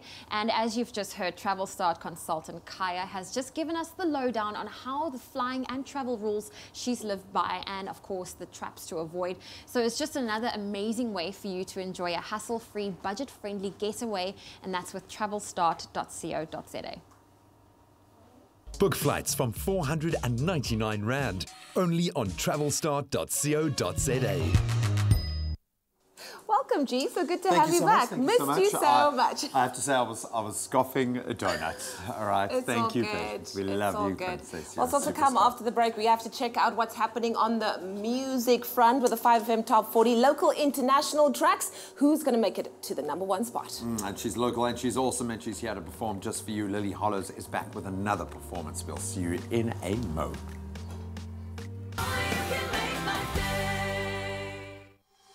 This Saturday evening on Top Billing, Princess Michael of Kent meets some odd siblings. Where in the world will you see an elephant, a rhino and a dog in one family? Bull strongman P.S. Kuman weds Sharissa Roo, while in Italy... Join me, Ayanda Tabete, as I take over Genoa, the people, the spaces, the culture, as well as the food. That's Saturday at 6 on SABC3. The stage is yours.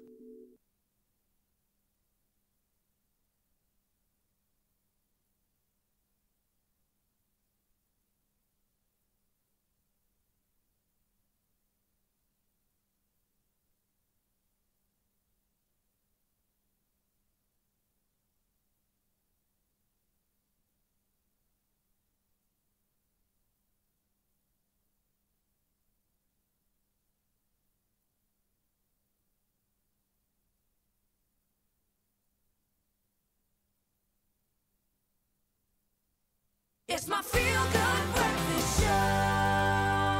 Welcome back to your feel-good breakfast show. It's Expresso. Let's jump into our international entertainment news. Exactly. Well, the Jackson family was reunited again following the funeral of their late patriarch Joe Jackson. This included kids, grandchildren, and of course wife Catherine. Now, a ton of the immediate and extended Jackson troop were in attendance for a luncheon on Monday after Joe's private service at Forest Lawn in Glendale, California. It's the same cemetery where Michael Jackson was entombed.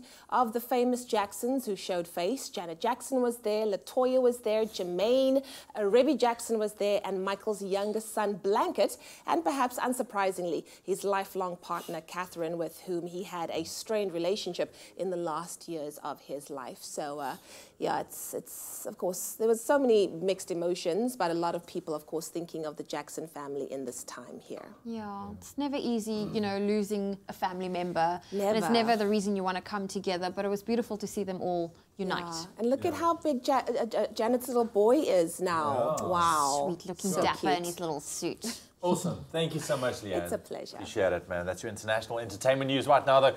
Let's get you up to speed with the hottest tracks. It's the 5FM Top 40 local and international charts with Nick Hammond. And this week we hear new music from local Cape Townians, actually opposite the other. And also Shakana's brand new single makes it into the top 10. But the question is, who will take that #1 spot? Hey you guys, what's going on? It's me, Nick Hammond, and I'm here to recap the 5FM Top 40 from this past weekend's hits in music. And like we always do, let's begin by looking at the brand new entries on the charts. And speaking of which, at number 34, this exciting rapper is starting to take the world by storm. Don't forget the name. It's Juice WRLD with Lucid Dreams. I have these lucid dreams where I can't move a thing, thinking of you. Then the second new entry pick I decided to highlight this week came in at number 21. I chose it because it's local music from Goldfish, and they're back in the country at the moment. It's called No One Has to Know. No one has to know where we go now. We go. Taking a look at my move and shaker picks for the week now. The first track is already at 24 after only 2 weeks on the charts. It entered in at number 28 the week before. It's Martin Garrix and Khalid with Ocean.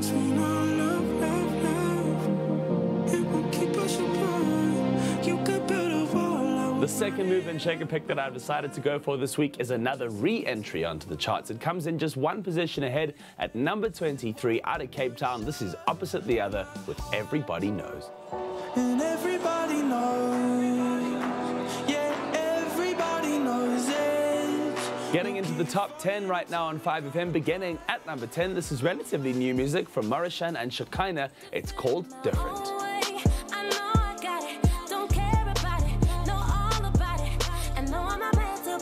Then at number 9, it's the powerhouse vocals of Jess Glenn on the 5FM Top 40. This track is called I'll Be There.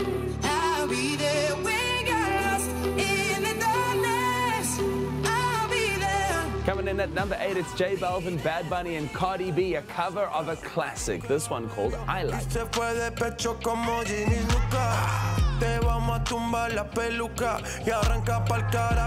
Sitting at number 7 for 2 weeks in a row on your top 40 this week, it's Demi Lovato and Clean Bandit with Sophie.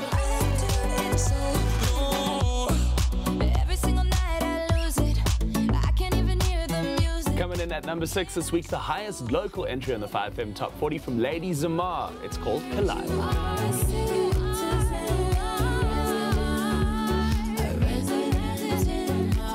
Calvin Harris and Dua Lipa have re-entered this week into the 5FM Top 40 in the top 5, which seldom happens. At number 5, this track is called One Kiss. I just wanna feel your skin on mine. Feel your eyes do the exploring.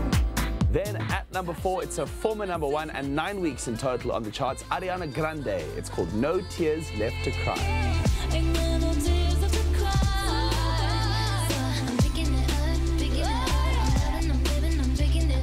Another former number 1 is now at number 3 from a dude who's just released a brand new album that undoubtedly is going to take the charts by storm. This is Drake with Nice for What. And you showing up, but it's alright. And you showing up, but it's alright. It's a short life, yeah. This one taken off the soundtrack from 13 Reasons Why Season 2, of which this singer is an executive producer. It's Selena Gomez on 5FM with Back to You. If I could do it all again, I know I'd go back to you. Guys, thank you so much for watching. Make sure you keep listening to me, your favorite radio presenter, Nick Hammond, from Monday to Friday, 9 to 12 on Hammond Time. And, of course, every Saturday, 10 a.m. to 2 p.m. as together we find out which song goes to number 1 on that 5FM Top 40. And speaking of which, this past weekend, it soared there after only 2 weeks on the charts. It's Maroon 5 and Cardi B with Girls Like You. 'Cause girls like you roll around with guys like me till sundown. When I come through, I need a girl like you, yeah, yeah. Oh, the starlets are ruling on the 5FM Top 40 local and international charts, so we thought we'd bring our own starlet into studio, Lily Hollis. It's been awesome getting to know you. Thank you so much for stopping by. So you might see behind us our Dipper Ouma Wall of Fame. We want you to cozy up because it's freezing outside. And is there anything better to cozy up with than a beautiful Ouma roast? Do you have a favorite flavor?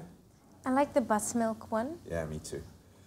So now the vibe, yeah, okay. And you can get as creative, dangerous, risque as you want, okay? We've had some crazy dips. The likes of No Method, they came in here, pretty cool one. Jimmy Nevis, he's an amazing dip. Some of our viewers, the first Dipper Ouma experience, under 1 year old, absolutely awesome. So now we're going to charge you with the very tough task of dipping a Ouma. Okay, and then the best part is you get to name it, and it's your dip. For all eternity, it's going to be down in history as whatever you want to call it. Okay, so it's up to you. So take it away. How would you dip a Ouma? What is your vibe? Should I demonstrate? Please do, with gusto. So first you take the Ouma. The Ouma, you've got it. I did something in class one day. I was answering a question and my hand was raised. And I was playing with my hand and I thought, so that is how you dip an Ouma. That's how you dip a Ouma, Lily style. I love it. Do you have a name for that? I would want to say the lily dip, but that's so plain. I think the viper. The viper. I was going to go with like the doodle dip or something all sweet, but the viper is awesome. Okay, that's the best name we've had. Ladies and gentlemen, a round of applause for the viper dip. Dun, dun, dun. Now, it's up to you whether you want to have a big bite and then not be able to talk for the rest of the next 5 minutes. But you've earned the right. You've dipped your Ouma. Go and have a bite. That is your risk. Love doing that. Then I'm going to ask you a question straight after that. Now, I'm not going to be that unkind. Of course, you guys at home have the opportunity to make it onto our wall of fame like these awesome viewers. What you have to do is take a photo of yourself or someone very close to you cozying up and dipping their Ouma. Send that picture to us. Post it on our Facebook page. Post it on our Twitter feed with hashtag #DipperOuma. And of course, at Expresso Show is always the handle to use. And who knows, you might be making it onto our Dipper Ouma wall of fame. Okay, give us another demonstration of the viper there, if you can. It's soggy now. You can do it. There's a whole plate. I brought you a whole plate of Oumas. Oh, it's a double viper. It's a double viper going up. And then you go around and then... Yeah, the viper. I'm trying to think that it's dangerous, but it's just not. It's just too sweet, man.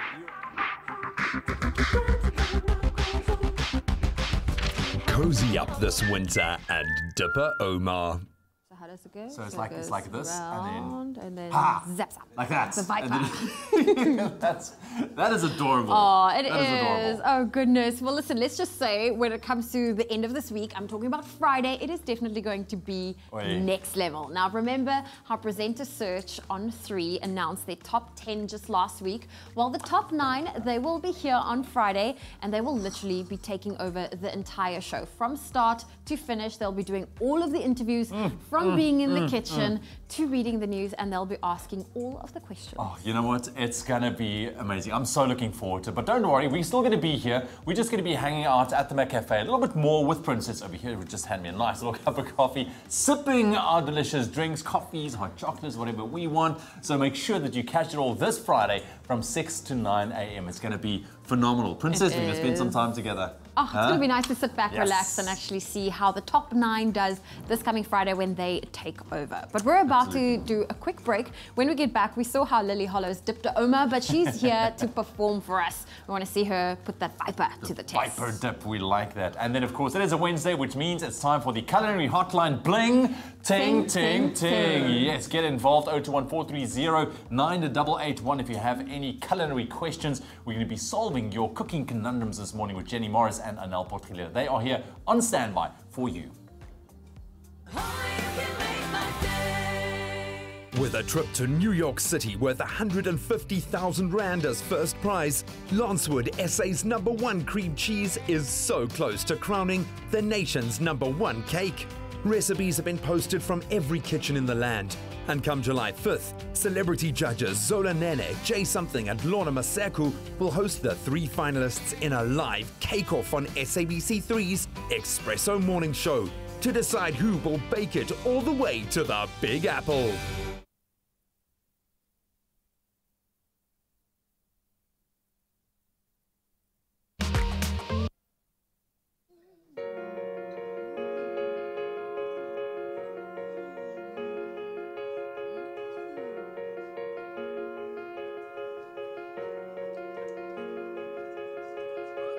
Looking up and spinning round, lost in a wonderland.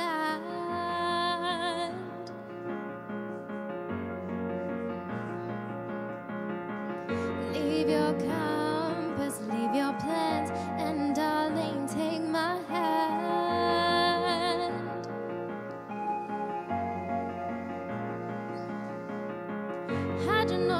we're going yet. But leave your troubles and just forget. Run away with me, run away. We can lie and watch the stars, putting moonlight into jars. The world can still be ours if we don't look back. And when the sun begins to rise.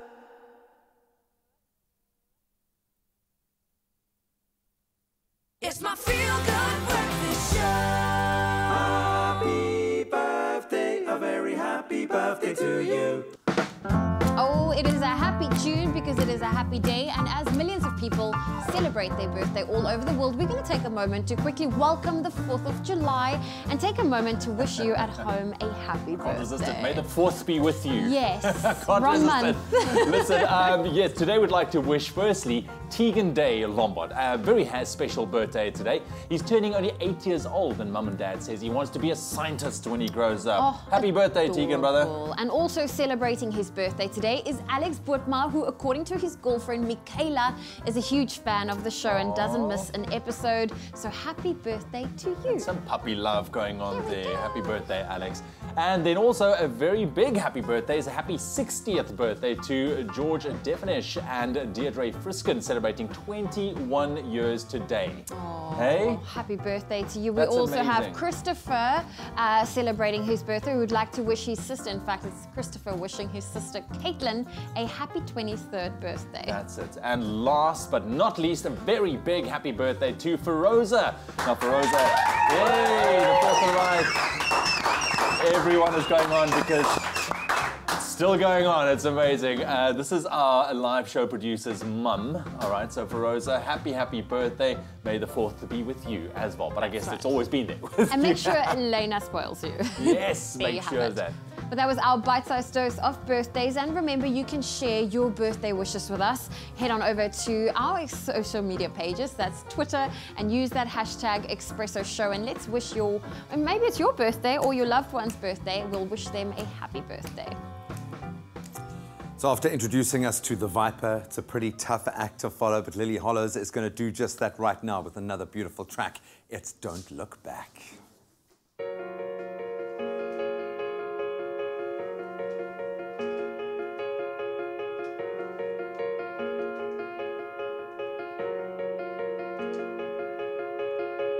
Looking up and spinning round, lost in a wonderland.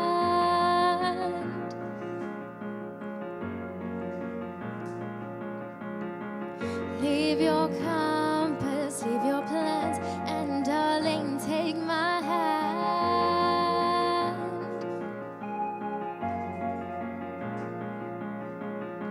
I don't know where we're going yet, but leave your troubles and just forget. Run away with me, run away. We can lie and watch the stars, putting moonlight into jars.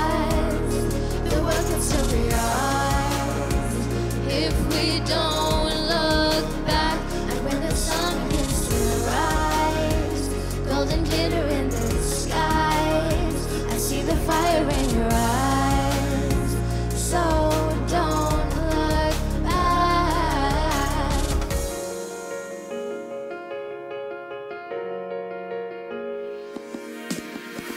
Running down an empty path, hear the whisper in the trees.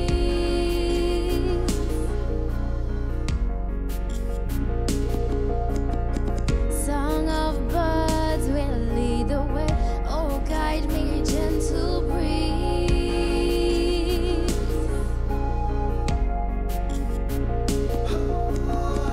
Dance with me in the morning mist.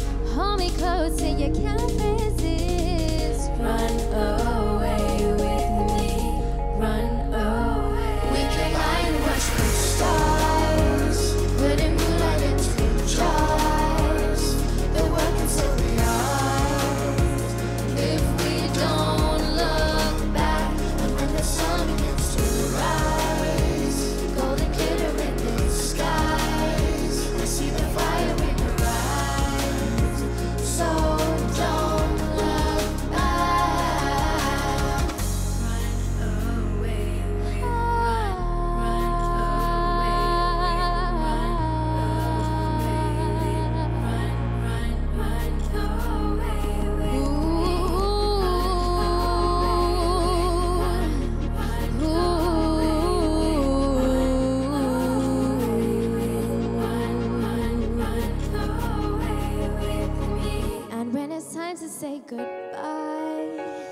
Oh, there's no need to cry. If you need me, close your eyes and don't look back. If you miss me, I'll be here, waiting, wishing till you're near, so that we can disappear. We can lie and watch the stars, putting moonlight into jars. The world can still be ours if we don't look back. And when the sun begins to rise, golden glitter in the skies, I see the fire in your eyes. So don't look back.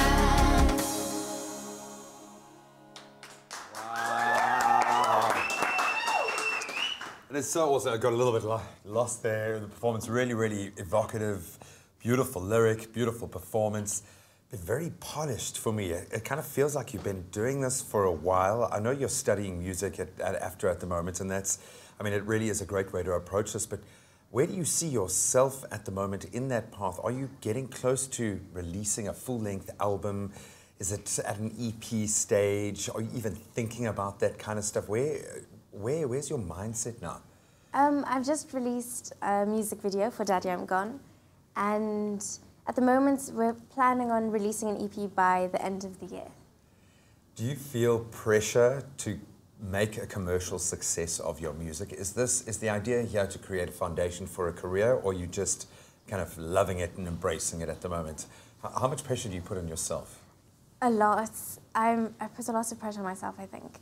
But it's very much my passion, so it's do what you love and you won't work a day in your life. Yeah, I love that. And it really is, it does shine through. There's kind of an ease about the way that you perform that really does say that this is what you should be doing. How much does the studying help, the fact that you're in this kind of complete bubble of music, does that help you? Are you a better maker of music, a better writer, a better performer because of that? I think there's always room to learn, so I love the fact that I can always learn about it because I'm constantly learning, doing research, and that's what makes me happy, learning about this. How do the other people in your class and the people that you're studying with feel about you? Do they even care that you're on this path? It's just a free-for-all, I suppose. Everyone's doing their own thing and everyone's busy making their own success, so that's good. Yeah, a lot of future stars, I think, coming out of that class. But that was awesome. Thank you so much. Class act. Full-on class act. So glad we got you here now. So in like 5 years' time, when you're an absolute superstar globally, you can come back again. But we're going to get one more performance from this incredible young woman, so stay tuned for that. But you can let us know on all of our social media platforms what you thought of those performances. At Expresso Show is the handle to use. In the national news this morning, many SASSA grant recipients in KwaZulu-Natal are frustrated for not receiving their grants yesterday morning. Thousands found no funds when they attempted to withdraw money from ATMs or the post office. The reason for this was a SASSA employee's countrywide strike over wages. Meanwhile, SASSA's acting CEO Paul Bengu has issued an apology over the incident and assured all recipients that they would receive their money by tomorrow. The strike action follows the refusal by both SASSA and the Social Development Ministry to engage and negotiate salaries with SASSA employees and the union. Eskom says it's currently meeting electricity demand across the country, and despite the low temperatures, there's no intention of implementing load shedding at this stage. However, several areas in and around Johannesburg experienced power outages yesterday, but it was a localized problem that City Power could deal with. Eskom spokesperson Khulu Pasiwe says that at this stage, the national grid is coping, and with the cold front beginning to bite in many parts of the country, Eskom was generating about 36,000 megawatts with a comfortable reserve of 4,000 megawatts. Now moving further abroad, 49 of the 55 member states of the African Union have signed the Continental Free Trade Area Agreement known as the AfCFTA.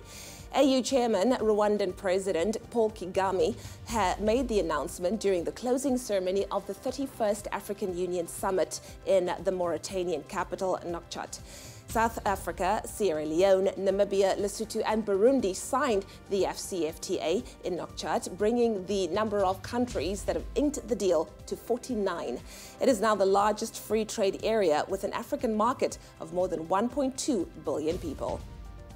And finally, German Chancellor Angela Merkel has survived a bruising challenge to her authority from within the ranks of her coalition government with a compromise deal on immigration, but faces charges that it spells a final farewell to her welcoming stance towards refugees.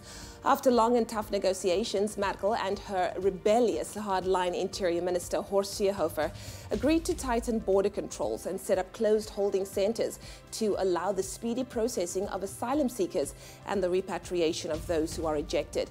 A mass influx has brought over 1 million migrants and refugees to Germany.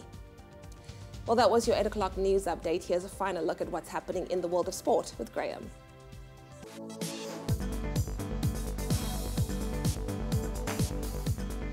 Wrapping up the day's major headlines in football, the round of 16 at the Soccer World Cup came to an end yesterday as Sweden and England secured those final quarterfinal places. Of course, England came out on top of their showdown against Colombia thanks to a 4-3 penalty win.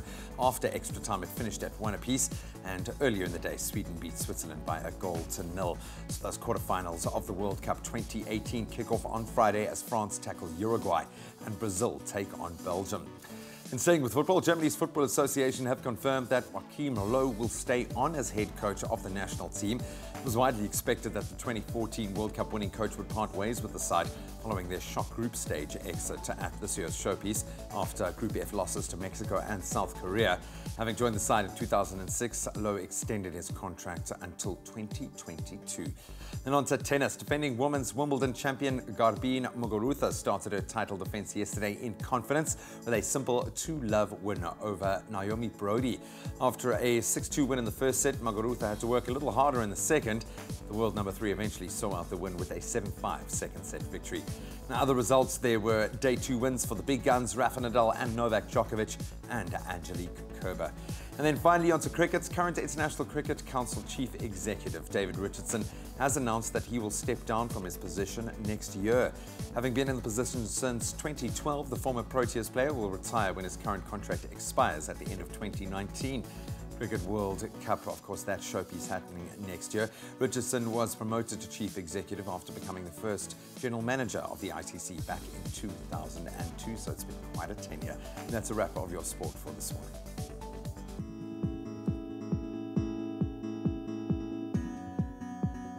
Let's take a quick look at the roads in Gauteng and Kempton Park. There's been an accident. This is on Modderfontein Road near Parklands. It's causing more than 20 minutes delay, so allow for some extra travel time this morning. And that's where we leave your traffic on your Feel Good Breakfast Show. More than a club, more than an appliance brand. Defy.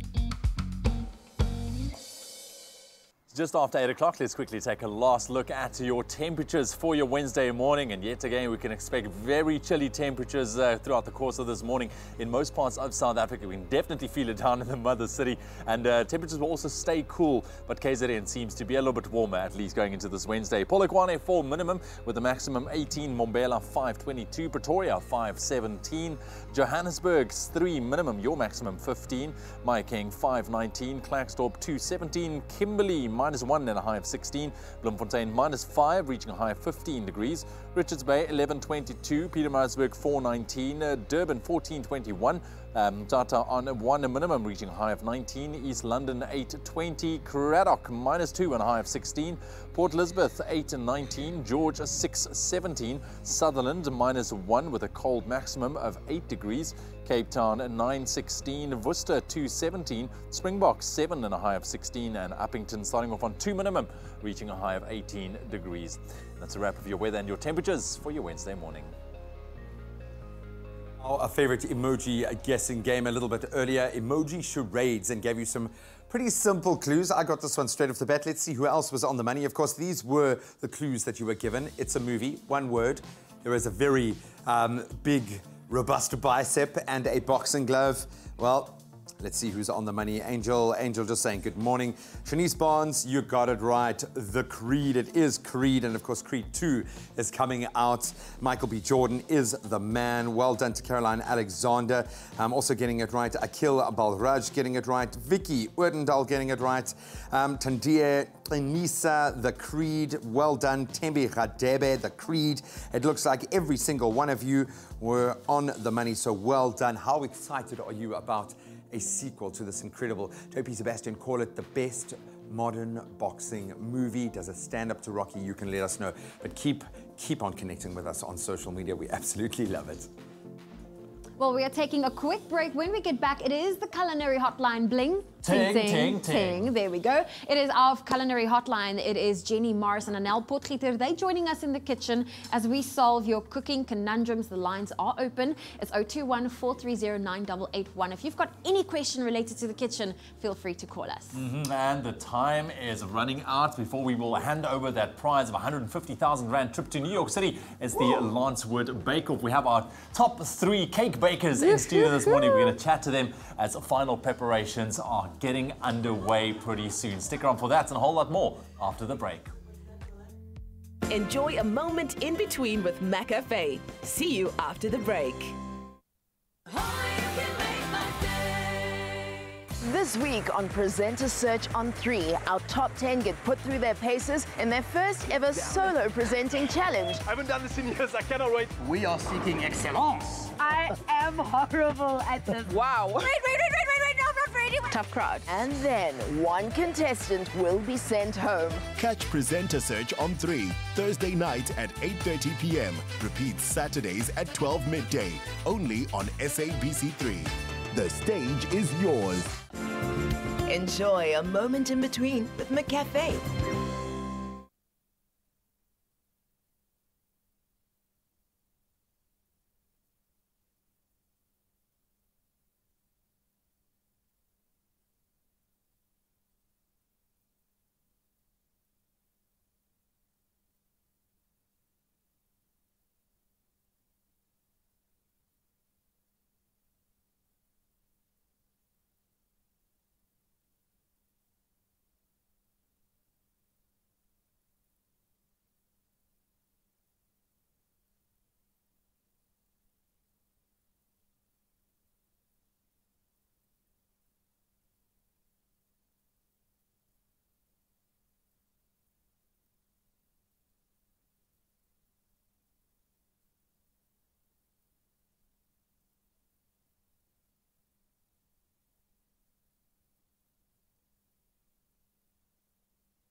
It's my feel-good breakfast show. Call us on your cell phone. Culinary hotline bling. That can only mean one thing. Shake it, ladies. Wow. You know we're off to a flying start. Jenny Anel, thank you so much for joining us. Y'all, thank you so much for joining us. It's the Culinary Hotline bling. Ting, ting, ting. Keep shaking those hips. I love it. Guys, I've been going through the questions that are here already, and we'd love to hear more. Okay, we've got a brilliant panel here. 021-430-9881. I guarantee you they will be able to answer every question. But I'm looking at some of the questions that came through on Facebook. Oh. I'm stumped. Some of these things are really difficult, so I hope you're up for the challenge, ladies. Yep. I know you are. I know you are. So I'm gonna. No, we'll find out. Exactly. No, or guess. We'll guess. Make an educated guess. So this first one is actually something that I can relate to because I love sweet potato, but and it tastes so amazing when you get it right, but when you get it wrong, not so much. And this one coming from Nadine Spreeth, who says, "Please help. Please help me," she says. "My sweet potatoes always go black when I cook. What can I do to avoid this? Have a blessed day." Thank you. First of all, don't burn them because I think when it's black, the stove flame was too hot. That's a little bit rude. I think it's in the preparation. Yeah, but I think what happens when you cut a sweet potato or a potato, you open the cells, and these cells see the oxygen, and then they go brown. They oxidize. Yes. Starch. Yes. So Jen. What do you do then? That was a lovely scientific explanation of what happens, but absolutely no solution. No, she's right. And that is absolutely right, because when you cut it, you're exposing it, and the starch starts to leach out. So what's the key thing? What do you do to avoid that straight away? I've got one and you got one. Yeah, I think put it in a bit of water with a bit of lemon in it and let it sit in there before you use it. Yes, and then I believe in that as well. But also, you know what, Bokkie? Salt. Really, Jen? Salt. I've never had a dark sweet potato with any flecks or freckles or nooks near. Do you put the salt in the water when you boil them? No, when you're standing. You know, because often they turn as you're peeling them. They start oxidizing. And the same thing applies to potatoes as well, yes? Well, not as quick. Because they've got the starch in there as well. Do you think the sweet potato, the salt closes the cells again in a way? Possible. It's quite possible. But I promise you, I learned that from Ouma. Ouma van die Vrystaat, not my real Ouma. And I promise you, I never ever from that day, and she's put quite a bit in. Do you put it in the water? Yes. Oh, okay. While you're working. Okay. And it goes. I love this exchange of ideas here. You're going to both pass this off as your own advice later, I know it. But a really interesting question. Thank you so much. That one coming from Narith now. Let's move over to Sonia from Johannesburg. And this is another interesting one because it's winter. We're creating that comfort food. And maybe you can help her out here. When you make a pie, should you cook the meat first? And is it a myth that you need to boil the meat first because it's dirty? Are we living in the 16th century? What? Not necessarily. You know what I think she means by boil? If there's bones in the meat and you're using, like, when I say scrap meat, it's like all those little offcuts with the bones and you want to get the meat. Yes, then you would be skimming it. But I think you need to cook them beforehand because number one, the basic thing is that the pastry that you're going to put it in cooks in 20 or 25 minutes. Meat, like say beef, takes about an hour and a half to 2 hours to actually cook properly. And you want the fat to render, you want that meat to break down properly. Yes, and if it does, Jenny, it's a flavour. Because it needs to be fried and browned and cooked properly. Otherwise, it's just boiled meat. And just from a health perspective, you obviously need to take that temperature up to be able to kill whatever bacteria is in there. So, I mean, safety first, but from a flavour perspective, you're saying cook the meat first, let the fat render, let it break down, and then you can put it into the pie, and then it's nice and soft. I don't mind if I die, as long as it's a tasty death. I mean, dying red meat, eating that kind of red meat, we'll do it. So, Sonia, hopefully that answers your question. Cook that meat first, because it's not going to cook in the pie. It doesn't have enough time. Then this one coming through, a Mashinter Cafe Mashimbie. I don't know if that's your name, the name of your establishment, but it really is interesting. And this one is quite cool and quite pertinent at the moment. I know people tapping off because we've had beautiful rain. Thank you. Yes. But we still need to save water. We need another 2-3 years of rain like this to bring us back. So as for baking, you need water to wash the bowls after mixing. So what can you do to save water by not having to use a lot of water to clean the bowls? Jenny? I would just get some paper towel and wipe out all the gooey, sticky stuff. Use smaller bowls because you don't need as much water. But that's where my logic goes, is to just wipe it out. Yeah, but the thing is, at the end, you need one bowl and then measuring cups, That's I think. it. You know what I'm Yes, saying? yes. So normally when you're baking, it's butter, sugar, eggs. So that's all in one bowl. There you go. One bowl. And then you measure first your dry ingredients and then your wet ingredients if there's extra milk or oil. So then you'll only use one measuring jug and one bowl. Or is that forget? Yeah, well, you can go in like that with a sieve with the dry stuff into the whatever. Yes. So just a bit of planning, logistics, just plan your supply chain. So this one, I'm so glad we got into something that I can actually eat this morning. This one coming from Kelly from Johannesburg, and thank you so much, guys, for connecting with us on all of our social media platforms. But again, we'd love to hear from you if you have any questions. 021-430-9881. Did you just have a bite of that biscuit? You're allowed. You are more than allowed. Okay. Kelly from Johannesburg getting real here. When making ginger biscuits, what happens when you add the cream of tartar? It's important to add the cream of tartar if you use baking soda, because you need the one to react. You need the cream of tartar to react the baking soda for a bit of leavening agent. Yes, Jenny, absolutely. And also I think it affects the taste, because sometimes bicarb leaves that little miffy taste. What is the key thing here? I mean, I love a ginger biscuit. How do you go about creating the perfect biscuit in this sense? Because a biscuit's not just about being crunchy. You want a bit of gooey. You want some chewy. And especially with a ginger biscuit here, you've got the perfect balance of that, like, quetza that's going to hit you, but also sweet and soft. Well, how do you approach making a beautiful biscuit? I like to use brown sugar because that gives it that nice caramelly flavour, extra flavour, and the cream of tartar will also make it more gooey because it reacts with the sugar. It doesn't crystallise as the sugar so much. Does cream of tartar have a taste? Is there? Yes, it's sour. Yeah, do it. It's a bit of. What is it? It's the scrapings. You know when they make wine, it's the bottom of the barrel. It's that white stuff. It's the stuff that clings to the thing, and they scrape it off. So we literally are scraping the bottom of the barrel for this chat. That is ridiculous. No, that is awesome, and hopefully that's given you some nice tips on the sweet side. Now, of course, winter is all about, like we were saying, comfort food. It's about creating beautiful soups where you can infuse flavors. You can let it cook for a long time, like a slow-cooked broth.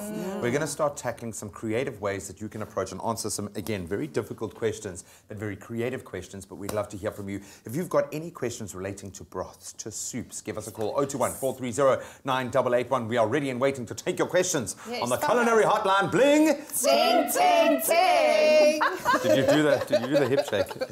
Exciting stuff indeed, but I need to ask you, South Africa, can you feel the tension in the air? Because the hunt for South Africa's #1 cake by Lancewood, SA's #1 cream cheese, is about to reach a boiling point. Now, we've met the three talented and passionate finalists, Faiza Ouma, Sumikazi Zulu and Cheryl Govender, who are ready and roaring to go for day one of the Lancewood Cake-Off Grand Finale, where they will have to only 5 hours to do everything they need to do in preparation for the live cake-off on Thursday. That is now tomorrow. Now, they're here with us in studio this morning for one last catch-up. Ladies, thank you very much for joining us.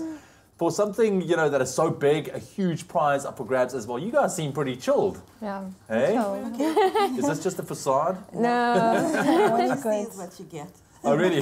That's good. No, but seriously, has it kind of sunk in what you guys are busy with at the moment, and the fact that one of you might head to the Big Apple with 150,000 Rand? Did it really hit home for you guys yet? I think I just want to get through this day, like baking. Yeah. Just making the cake. Yeah, it's exciting. So focus one step at a time. Exactly. Well, I'm really looking forward to it. I'm looking forward to being in my space.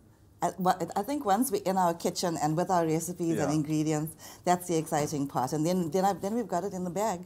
Look, everything starts off this afternoon, so the preparations. I'm going to be roaming around here as well. I'm going to see what you guys are doing. Faiza, let's start with you. What has it been like, this journey so far, running up to the final where you are sitting right now? Okay, so initially it was a bit stressful, just like the voting and the campaigning. Yeah. That was very stressful, but I'm just happy and grateful. I'm excited. Yeah, and that's what you are making? Yes, I'm making the rose and pistachio gâteau. Beautiful, beautiful. And I wish you all the best, eh? Cheryl, what do you think is going to be your biggest challenge going into today with those final preparations? Because there's a lot that needs to happen. I know, but I actually don't see any challenges. Really, okay. I'm really happy with the cake. I'm comfortable with it, and I'm comfortable with the kitchen that we're going to be baking in. So no challenges. I'm just looking forward to having a great time in that kitchen. And that's what it's all about. Yes. So look at that, your croquembouche. Yes. Eh? It's Stunning, awesome, eh? stunning. Visually, very stunning as well. Thank you. Sumakazi, you've said before that Lulo, your 5-year-old, is your inspiration and gives you that life to do what you need to do. So what did she say in support of you facing this challenge? Did she give you some words of wisdom? She just hugged me and said, "Mommy, I love you." And then that was it for me. It said everything. Oh man, that is very, very special. I'm glad that your daughter is also part of this process with you. And she is absolutely adorable, man. Hey, she gonna follow in Mommy's footsteps as well, hey? I think so. She thinks she knows everything now. Like, no, wait, Mommy, not like that, like this. So. I'm sure, man. I'm sure she's very, very proud of you as well. What is the most important thing for you? I'll start with you going into today to make sure that you get done before cut-off time this afternoon. Okay, so I think you need to have like a program about what needs to be done, especially with my gâteau, because there's so many elements. So I need to make sure that I have a plan so that by the end of today, most of it's done. Yeah. And so, Kazi, what about you? What is it that you think is really going to pose a challenge for you today? I don't see any challenges today, but if I get my sponges all done, then I'll be set. I'll be good. All right, all right. And mine would be to actually get there's a lot of technical aspects to our recipe, so I would like to get it assembled and standing today, so that when I assemble it in the morning, because it is a 2-tier. Yeah. So I need to ensure that it's standing and it's safe and ready to go in the morning. Is 5 hours enough? Yes. Is it good? Yes, yes. I love the confidence. Good luck, good luck. I'm going to be here and then we're going to see you tomorrow morning live. Hey, for the finale. It's going to be epic. And there you have it. The initial preparations will be happening this afternoon and our 3 contenders will be going up against each other in the last word cake-off live in studio tomorrow for the incredible prize of a trip to New York City worth an amazing 150,000 Rand. Good luck. Thank Good you. luck. Well, my nerves are finished and all the best of luck. Can't wait to see who's going to walk away tomorrow, the winner. But we're taking a quick break on your Feel Good Breakfast show. The Culinary hotline, that continues after the break. Our lines are open. It's 021-430-9881. And we'll also spend some time in the kitchen whipping up skinny seafood pasta. It sounds great. We'll see you after the break. Meet the top 10 finalists for Presenter Search on 3. From Cape Town, Ryle de Mornay is a model, professional lifeguard and entrepreneur with a passion for fitness. I became a lifeguard when my dad took me to the beach at the young age of 8 years old. I saw these incredible specimens on the beach throwing their bodies on the line to save other people's lives, and it was absolutely inspiring. I guess I took to it like a fish to water. Can you run in slow motion? If you really want me to, I can try. Some people stand and Are we doing this? to step into the light. A lot of my time in the mountain. If I'm not in the mountain, I'm in the ocean or I am eating. Show the ladies a little zam zam and bring them. Oh man, I thought you should have such a big lunch. After you. Big reveal. 3, 1. Oh! Favorite dance move, anything involving the shoulders. And that's called the twalasa. Hidden talent, I can beatbox and sing at the same time. What I like about you. I want to be the first TV presenter of its kind. Raw, unique, and there's just so much love and passion to give. I knew from the start. Have an awesome evening and we'll see you after the break. Catch Presenter Search on 3, Thursday nights at 8:30 and watch the top 10 compete to become one of 3 new presenters on SABC3. The stage is yours.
It's my feel-good breakfast show.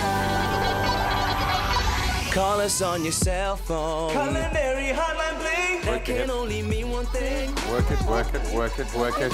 It can only mean one thing. It's the Culinary hotline bling. Sing, sing, sing. Thank you so much for joining us. Jenny and Anel have blown my mind already with some incredible information. Thank you so much, ladies. Oh. It's like plugging into this tome of knowledge. I absolutely love that. But we've got a caller on the line, yes?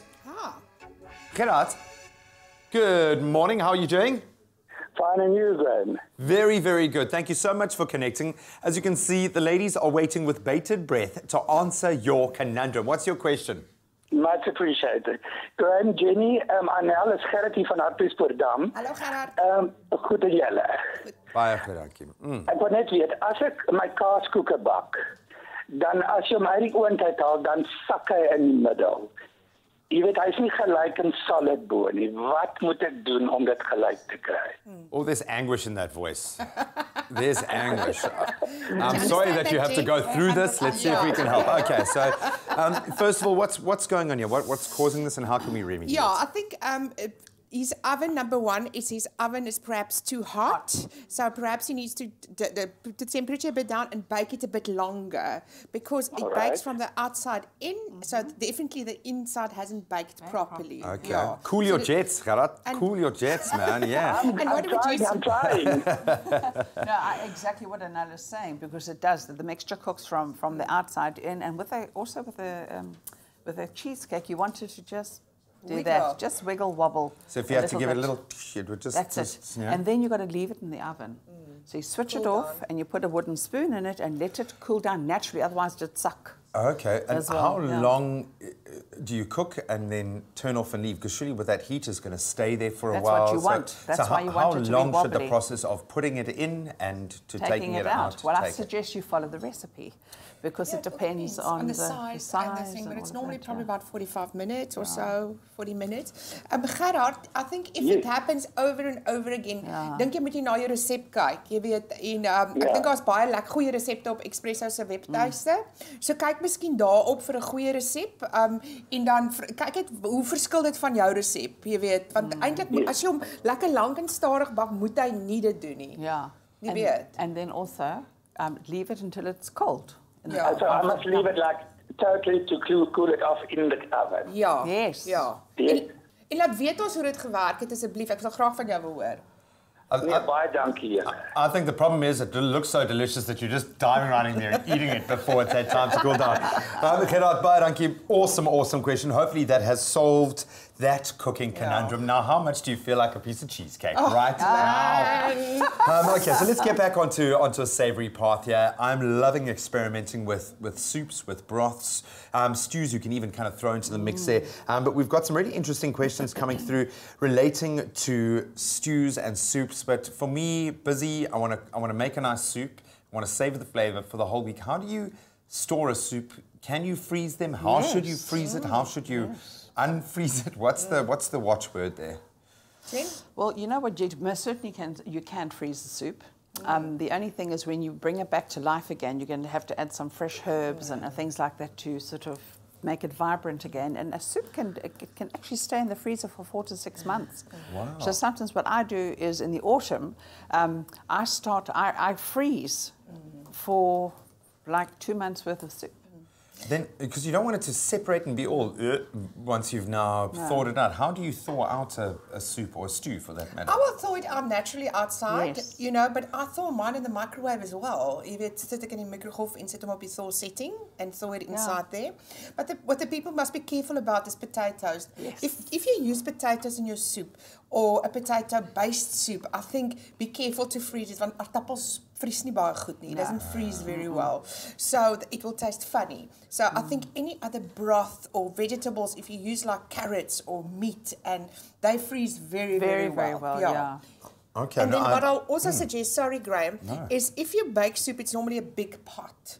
What I do is I take small bowls and I put like a little container in a plastic bag or something inside, then I pour it in and then I freeze it, then I take it out of the bowl and then I freeze it like in portions. Well, I do. Tupperware. And just square. a portion size. I'm just picturing you leaving soup outside to try and thaw and it coming in more frozen than when you put it outside. It's that cold. I think we've got Louisa on the line. Is that Louisa? Yes. Hello, Good Louisa. Morning. How are you doing? Morning, I'm fine, and you? Very good, thanks. Thanks so much for connecting with us. What is your cooking conundrum this morning? I just want to know, is there a difference between baking powder and baking soda? And if so, what is the difference? Can you use both of them in baking or not? Awesome question. Question of the day.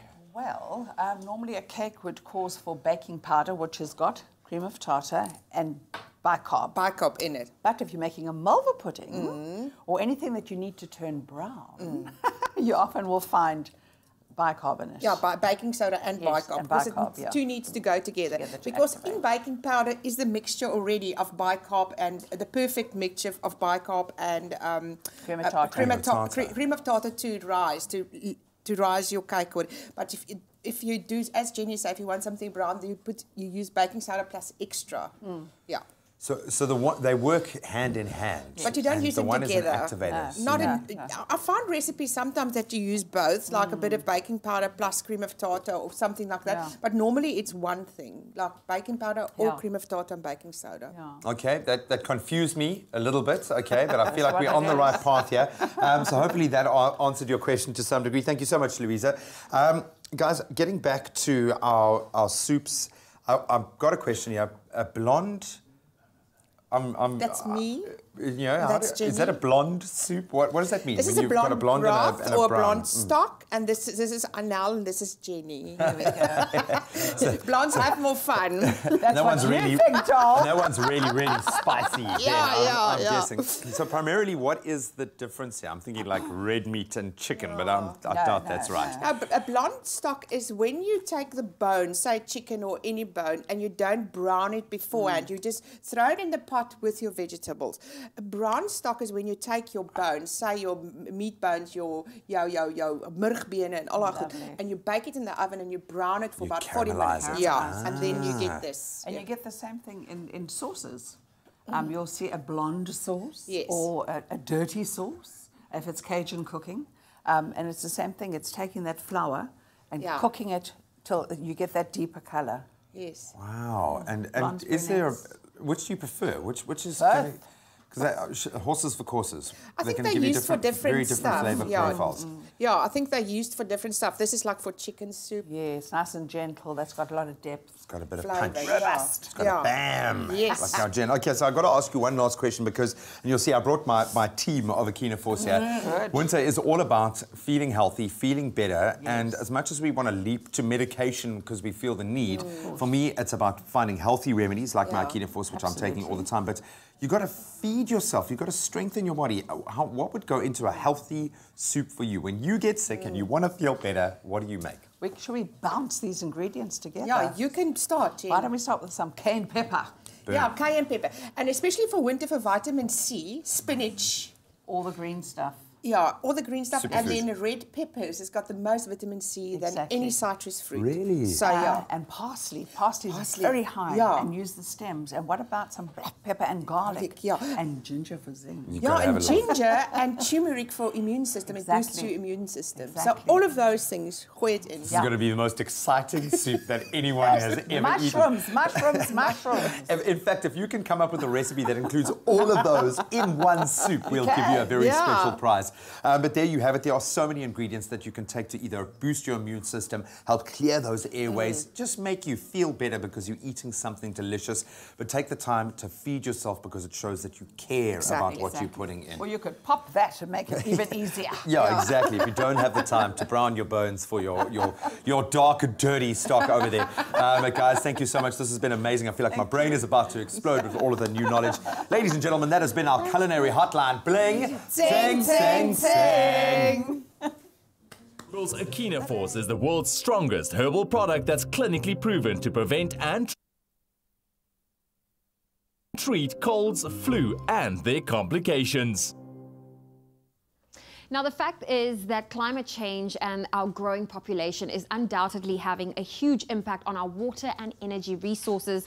And as a population, we need to make sure that we do everything we can to make sure we save as much water so that we don't, impact everyone else's lives. Absolutely. Now, Defies SA's a leading appliance brand has recognized this need to conserve and have embarked on a WaterWise campaign to remind us that every drop counts. So by integrating the latest technology into their appliances, they are making saving easy, but we all need to make an effort for a brighter future. That's right. And if you're part of the same water smart, warriors, DeFi would love to hear from you. So simply make sure you visit and like the DeFi South Africa Facebook page, and you can stand a chance to win. Absolutely. So share your WaterWise tips on their page, and this Defi 7 kg front loader washing machine worth 5,000 Rand could be yours. I mean, saving is easy with this automatic water control system that only uses the water you need for your washing load. That's right. Well, let's stand together and all really do everything we can to make a difference. And don't forget that you can visit and like the DeFi South Africa Facebook page and, impart your WaterWise wisdom to stand a chance of winning. Absolutely. Now, just keep in mind that competition closes on the 31st of July, 2018, this year at 5 p.m. and those terms and conditions apply as well. So we're going to take the quickest of breaks. When we return, we're back in the kitchen to make a skinny seafood pasta. I'm looking at all sorts of delicious ingredients. And then, of course, we get one more performance to savor from this incredible young one. What you going to sing for us? What's the last one? I'll be singing It's All Fun. It is all fun on your Feel Good Breakfast Show. We'll see you after the break. Meet the top 10 finalists for Presenter Search on 3. From Johannesburg, Thabiso Makubela is a marketing entrepreneur with his own brand consultancy. My name is Thabiso Makubela. I'm a brand consultant, lover of life and all things life-giving. It's used to measure the temperature of your milk. I should be the next face of SABC3 because I am young, I am dynamic, I am rocking, and I think you are going to love me. Imagine how excited I got when I heard SABC3 has put out a call looking for 3 new presenters. Yay! I found out I was in the top 10. I was told by a puppet, the most unlikely thing to happen, and that was just so unbelievable. Because you are a top 10 finalist on Presenter Search on 3! Yeah, Tubbs! Now here's a secret, and many people don't know this. I was actually born with 12 fingers. I've still got little bits here to prove it. Proof points. Where's the music? Is there going to be any music? No? How do you live out your best life? How do you manage to juggle all these exciting things you do all at the same time? The Presenter Search on 3 platform is an incredible space for people with talent and aspiration to put themselves across and just live out their dreams. I think we can cut the cameras. Catch Presenter Search on 3, Thursday nights at 8:30 and watch the top 10 compete to become one of 3 new presenters on SABC3. The stage is yours.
It's my Feel Good Breakfast Show. Introducing Clover Care, the first enriched milk packed with nutrients to help you take extra care of your whole family.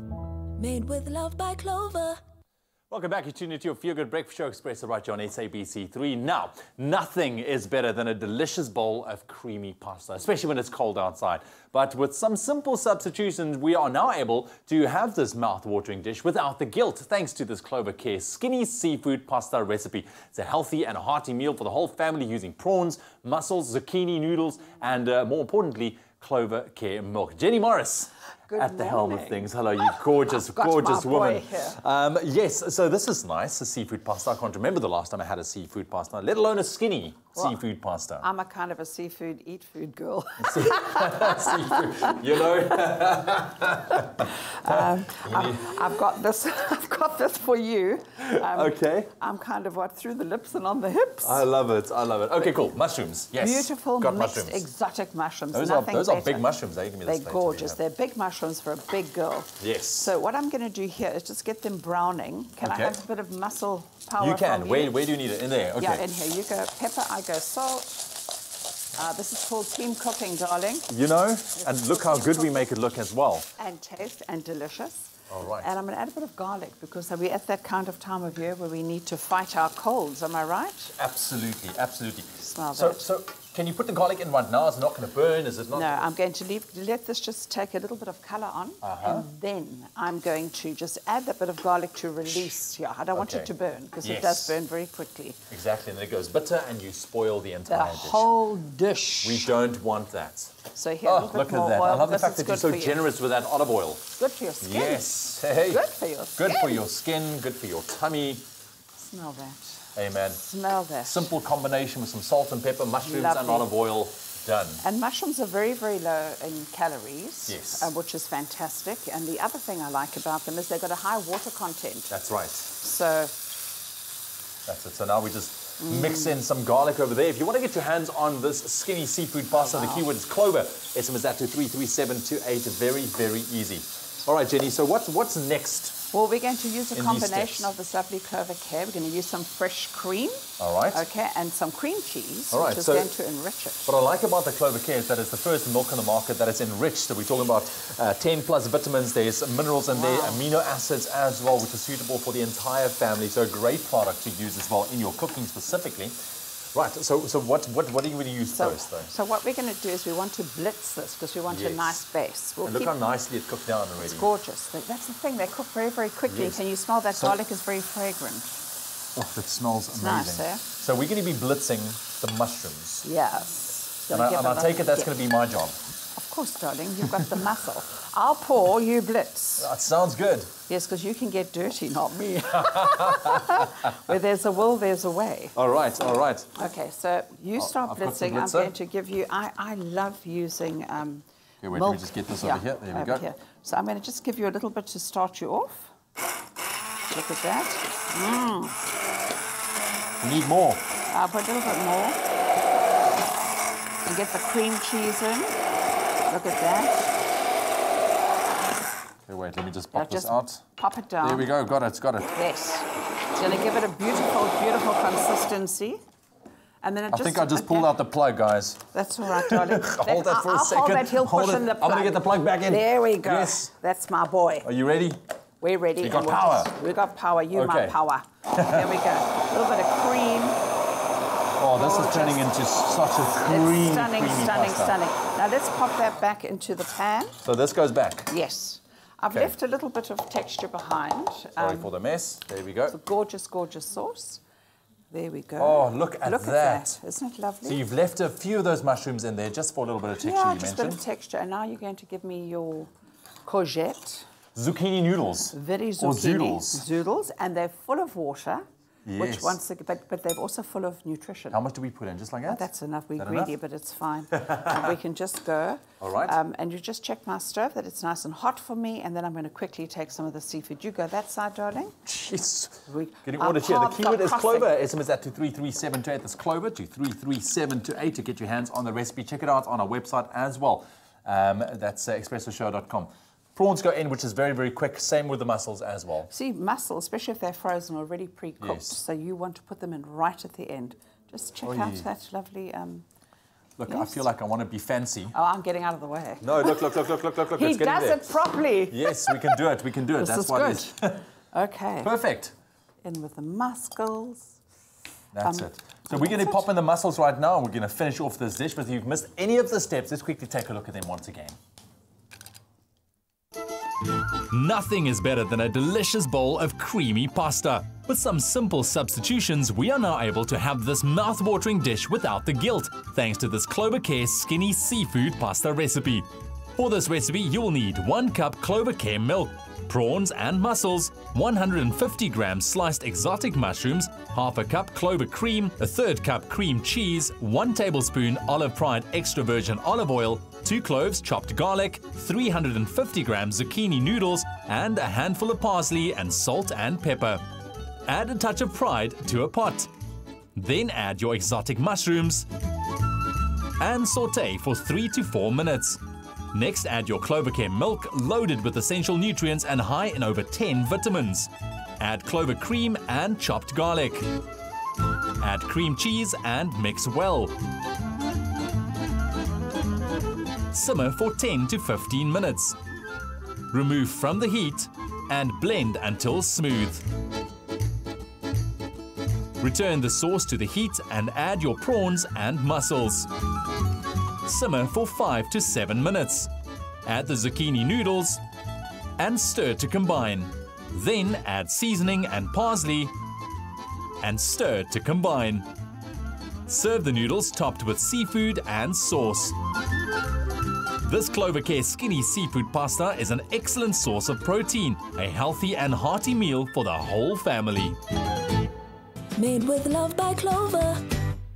Made with love indeed. That keyword is Clover. SMS that to 33728. And just look at this. So that's our final product. So we've done that a little bit earlier on, but the one that we just made now with Jenny, it is coming together so nicely. And that's done, eh? Done and done. So quick, which is amazing. And then you just look at that beautiful sauce. Wow. How about a little sprinkling of fresh And I love parsley? the fact that there's no flour in this recipe as well. No. Let's go. Watch. Yes. Such a show-off. Let me I'm show sorry. you the way I do it. And this one as well. Oh. That's my way. It goes everywhere but on the plate. That's fine. But look at that. Beautiful. Jenny, I'm going to give you a high five on this one because you are such a legend. The keyword is Clover. SMS that to 33728. But that is dinner right there. It'll feel like you're in some gourmet restaurant. Yes. And you're doing it at your own home as well. Thank you, Jenny. Thank you. Thank you. Thank you. That's all I can say. Thank you. He just wants to eat it. Introducing Clover Care, the first enriched milk packed with nutrients to help you take extra care of your whole family. Made with love by Clover. It is the middle of the week, and every Wednesday, make it your wash day. Now imagine this. You're at a party and someone spills wine on your dress, or you're enjoying a lazy day at the braai, and a burst of fat splatters all over your favorite top. I think the question is, what do you do? We've all been there. Yes. With the right information and an understanding of what stains actually are, garments can be restored to a wearable state again. Let's find out more. MAC Auto Washing Powder has an advanced combination of actives and enzymes, which is why it performs on varied stains, across colors and every fabric type. Not all stains were made equal, and each one requires its own special treatment to get it removed. I'm going to be chatting to Liesl Bygate to find out more about stains.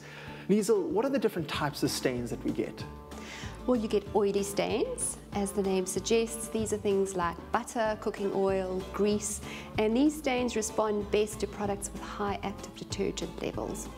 Then you get enzymatic stains. These are stains of biological origin, things like grass, egg, milk, blood, and these types of stains respond best to products with enzymes in them.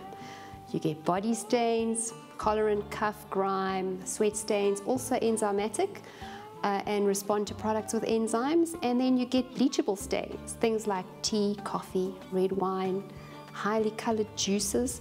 These respond to products with bleach. And that's why you need a really well-formulated washing powder to take care of a wide variety of stains. MAC contains enzymes which boost the performance of detergents, help them work at lower temperatures, and it involves a thorough approach to the science of stains. For some of us that don't know, what exactly are enzymes? Enzymes are highly reactive substances that break down biological compounds like proteins, lipids, and starches. They're very, very active, so they're usually added to washing detergents in very low levels. So what are the different types of enzymes that we get in MAC washing powder? Well, enzymes are very specific, so each enzyme only works on one specific type of stain, so you need a well-selected blend of them to get good performance. There are basically 4 types of enzymes. You get proteases, which work on protein stains, things like egg, grass, blood. Then you get amylases, which work on starchy stains, things like pasta, potatoes, custard and gravy. You get lipases, which work on fatty stains, like cooking oil, fatty sauces, etc. And lastly, cellulases, which work well on particulate dirt. MAC makes your wash day a little easier by working really hard on tough stains so you don't have to, making it easier for you to shine. Now, MAC makes your wash days a little easier, and we're making it easy for you to win an awesome MAC hamper every single week. To put yourself in the running, what you got to do is SMS the keyword MAC to 33728. That SMS is going to cost you just R1.50. No free SMSs apply, but all of those terms and conditions can be found on expressoshow.com. Get on it right now, because this week's giveaway ends at midnight on Friday. MAC washing powder works really hard on tough stains, so you don't have to. Making it easy for you to shine. Well, what a warm morning it's been so far. Absolutely amazing. Thank you once again for choosing to start your day with us. We are not done yet. Still a couple of minutes left of your Feel Good Breakfast Show. Lily Hollows is back with another epic track just after the break. She's sounding phenomenal. Don't miss her performance one last time after these.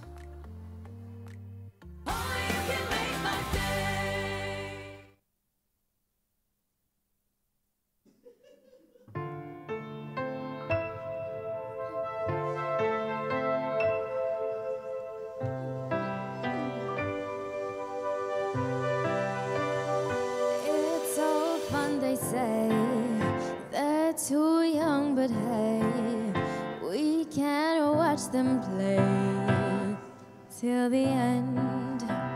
It's nothing serious, you're delirious. Just don't query us, 'cause it won't bend. But you weren't the one who had to look him in the eye. You were the one who had to give up and goodbye.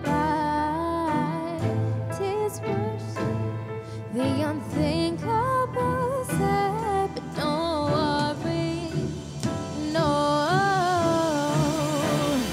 it's all fun.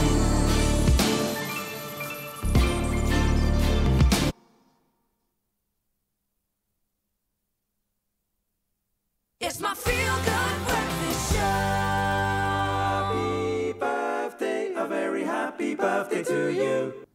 Welcome back to your Feel Good Breakfast Show, and time for us to quickly connect with you on social media to wish you a happy birthday as we welcome the 4th of July. A few more birthdays we'd love to wish. Lindiwe says, send us a message saying, it's my daughter's birthday today. Well, there you go. Teresa also sending us a sweet photo of her grandson, Reese. It's his birthday, so wishing him a happy, happy birthday. I just love Gordon Harvey's message saying, mine is next year, January. Well, mine too. So happy future birthday for you, Gordon. And Karine says it's also her birthday, born in 1978. I believe that makes you 40. There we go. There we go. Well, happy birthday to you. And if it's your birthday, we'd love to hear from you. Remember, you can connect with us on social media with that hashtag Expresso Show. So I have loved getting to know this young lady. Lily, you've been a superstar. It's about like the 10th high five I've given her this morning, because she just really is so cool. You handle yourself so well with such class. So just thank you so much for being that kind of energy on set this morning. I know we've got one more performance, but how can people connect to your music? I know you've got obviously just a music video now in the works coming out, but there's such a body of work already. How can we get your music? Can we download? How do we connect? You can download on SoundCloud, Deezer, Spotify, all those lovely sites. How do we connect with you on social media? Are you quite active? Do you talk to people? Do you connect with? I do, yes. Instagram, Twitter, and what's the other one? Facebook. at Lily Hollows, as you can find her on Instagram. You've got one more performance. What's the vibe here? What's it called and what's it about? It's called It's All Fun, and it's a very, what's the word? It's a very facetious kind of vibe. I cannot wait to see how that translates into a song. It's facetious and it's sounding awesome from the sound check. You have been really cool to have on the show, so thank you so much. Enjoy the rest of your press tour, and hopefully you'll be back to launch your EP and then back again to launch a full-length album. But we've loved the taste that we've had so far of your style, very individual, really, really original, and just really, really talented. So thank you so much for blessing us with that. Ladies and gentlemen, it's all fun.